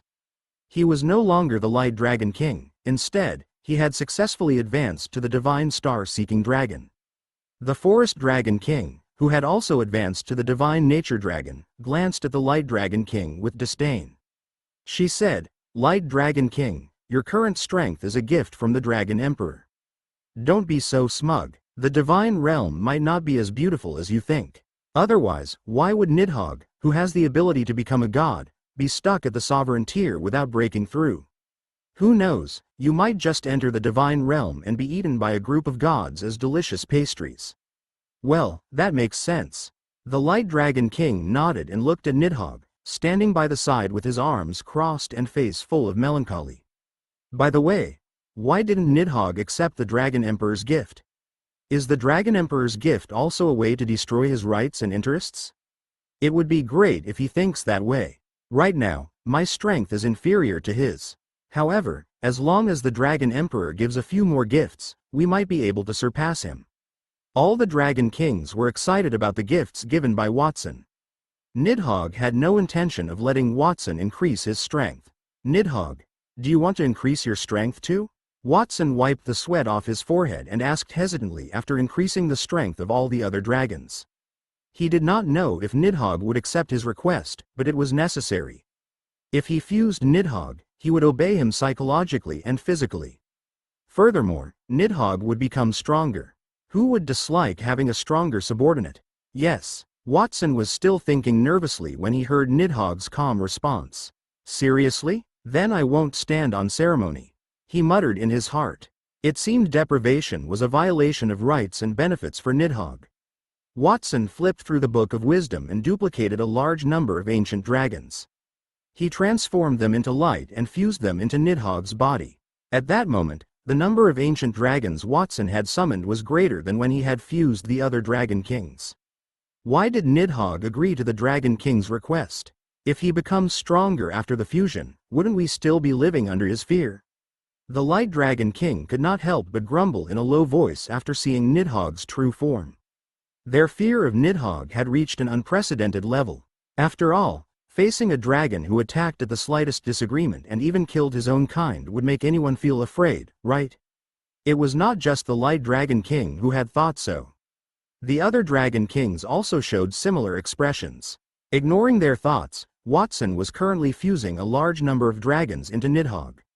He did not notice that when Nidhogg was fused with those ancient dragons, a trace of nostalgia flashed in his eyes. It was as if he knew all the dragons that were fusing into his body. "Congratulations, Master, for fusing a large number of dragons and Doomsday Judgment Dragon. You have obtained the Star Creation Dragon, a Peak Starlight Tier Dragon. Peak Starlight Tier Dragon, Star Creation Dragon. Abilities. Creation, able to destroy a world with a single thought, or create a world with a single thought. Source of life magical power. That source of magic power is the 8th source of magic power that does not exist in that world. The power can heal everything, and it can also bestow life to non-living beings. I am for everyone. Can use your flesh and blood and soul to create different lives and can distribute your abilities to others. Everyone is for me. You can also take away all the power that you bestow upon others. And the Star God Kingdom. That divine kingdom is made of stars, and it contains a power that surpasses that of an ordinary divine kingdom. Additional ability. Astral Lord, able to summon the stars to descend and transform them. Following Watson's fusion, the originally gloomy-looking Nidhogg still had a moody appearance. However, a pentagram formed from starlight appeared in his eyes, continuously rotating. Furthermore, the eyeshadow that Nidhogg had originally smeared on his face also had the color of starlight. If the previous Nidhogg gave off the feeling of a despairing youth, his new appearance was one of a handsome youth exuding despair. Amidst the despair, there was also a hint of a new life. Although Nidhogg, who had been promoted to Starlight tier, did not have many abilities, each of them was very powerful. In particular, his primary ability was to create a world. As long as he willed it, he could create a world. Furthermore, he could add all sorts of things to the world that had already surpassed the gods. Nidhogg had also obtained another element that did not exist in that world. Earth, fire, water, wind, light, and darkness. Those were the 6 elements that existed in the past. Watson created the chaos element, and then there was an 8th element in the world, the life element. Although Watson did not fuse that element, it was still equivalent to what he had created. With the appearance of the 8th element, a sizable elemental tide suddenly appeared in the sky. 6 different elemental symbols appeared in the elemental tide: earth, fire, water, wind, light, and darkness. At the top of those elemental symbols was the pupil-less eye chaos that ruled everything. At that moment, under the 7 elements, an emerald green element appeared on the opposite side of the chaos. That element's symbol was like a blooming world tree. It had nothing to do with the 7 elements. It was independent of the 7 elements, but it could rival the chaos elements. At the moment when the life element appeared, a vast vitality radiated in all directions from them. All the flowers and trees in the world began to shake. Bits of pure life essence emerged from the flowers and trees, rose into the air, and gathered into the symbol of the life elements. Soon, a huge green ball full of vitality appeared. That was the source for the life element. It was different from when Watson created the chaos element. The chaos element did not originally exist in the world. Watson forcefully fused it with the 6 basic elements. Meanwhile, the life element had originally existed in the world. It was high-tier energy that was stored in the world tree. It could allow the gods to live forever. Unfortunately, after the Great War between the gods, the world tree was almost destroyed. The source of that life element had dried up. At that moment, the source had awakened once again. The energy stored in every plant and tree in the world had returned to its original place. In just a short period, the source of the life element had expanded to the extent comparable to the other 6 fundamental origins, vast and endless. Plants could be seen everywhere in that world. Although each plant contained very little life force, when all the life elements of a world as a whole gathered, the power was infinite. As the source of the life element took shape, the flowers, plants, and trees that had just contributed their magic were all fed back and fused together. A purer life force was transmitted into the flowers, plants, and trees through the void to let them grow more luxuriously. At the moon well as in the forest of eternity. As usual, Vivian combed her hair as she looked at the spring of life in the moon well. Looking at her blurry figure reflected in the moon well, she could not help but stop and sigh. The Elven King did not listen to my advice. He took the Elven army with him. He even took the dragons and the water from the spring of life in the Elven Kingdom. He almost made the well dry up. He has been blinded by hatred. It's a pity. The water taken away from the moon well will take hundreds of years to recover. In order to avenge himself, countless soldiers of the Elven Kingdom have been destroyed by the flames of war. Who knows how many innocent lives will be lost in the battle? Is it really worth it? Vivian sighed. Although it was a question, she already had the answer in her heart. It was not worth it. In the past, like the Elf King, she did not have a good impression of humans and kingdoms other than the Elven Kingdom. Well, until she met Antonio. That man had taught her that people of different races could understand each other and had a better feeling than hatred, love. Vivian sighed as she recalled Antonio. At the moment, she was bound by special chains and could not leave the moon well. If the Elven King had not tied her there before he left, she would leave the Forest of Eternity at all costs and go to the Holy Dragon Kingdom. Even if she had to look at Antonio before the war destroyed everything, there was nothing for her to protect here.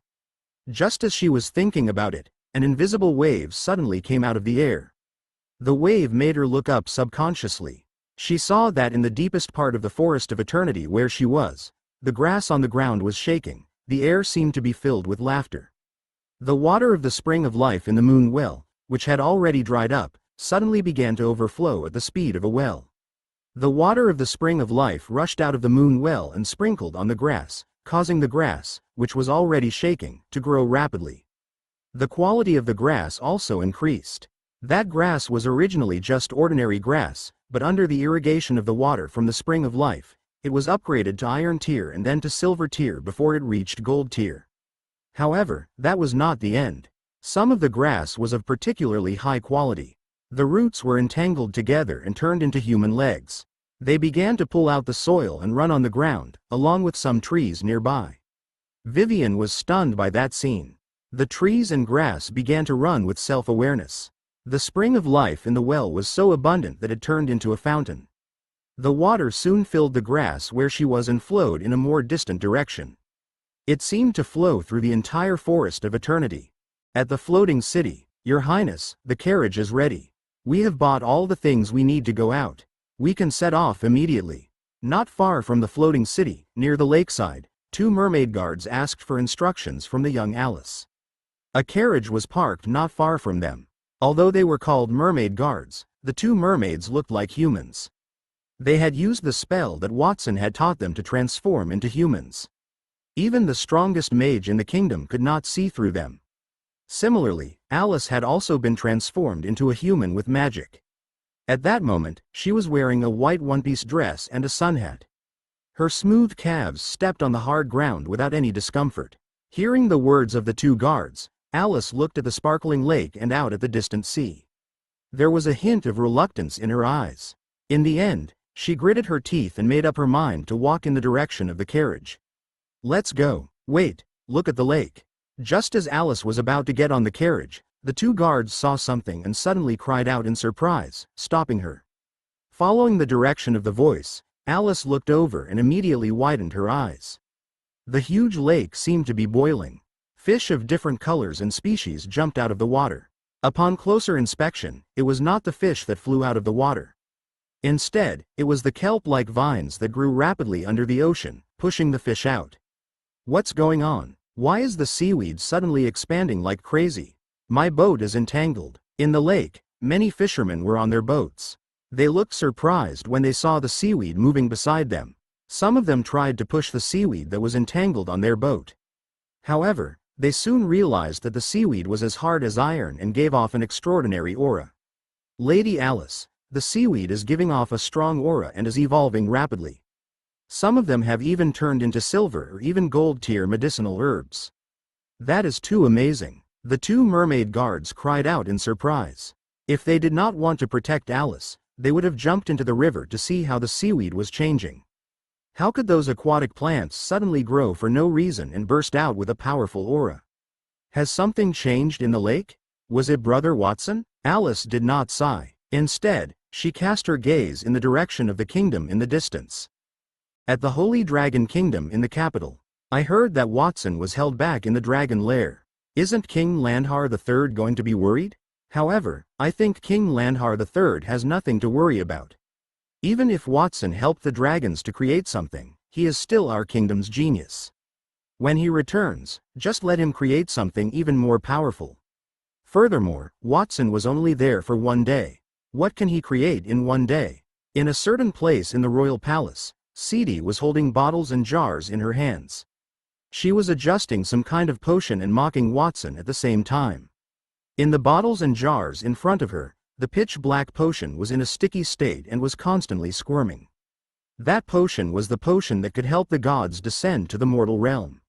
She had made that potion at the request of King Landhar III, who had brought back a corpse and said that it could be used as a vessel for the gods. Therefore, she knew some things about Watson. This potion is almost ready. Picking up a bottle, Seedy waved and nodded in satisfaction. At that moment, a thick breath of life suddenly appeared in the air.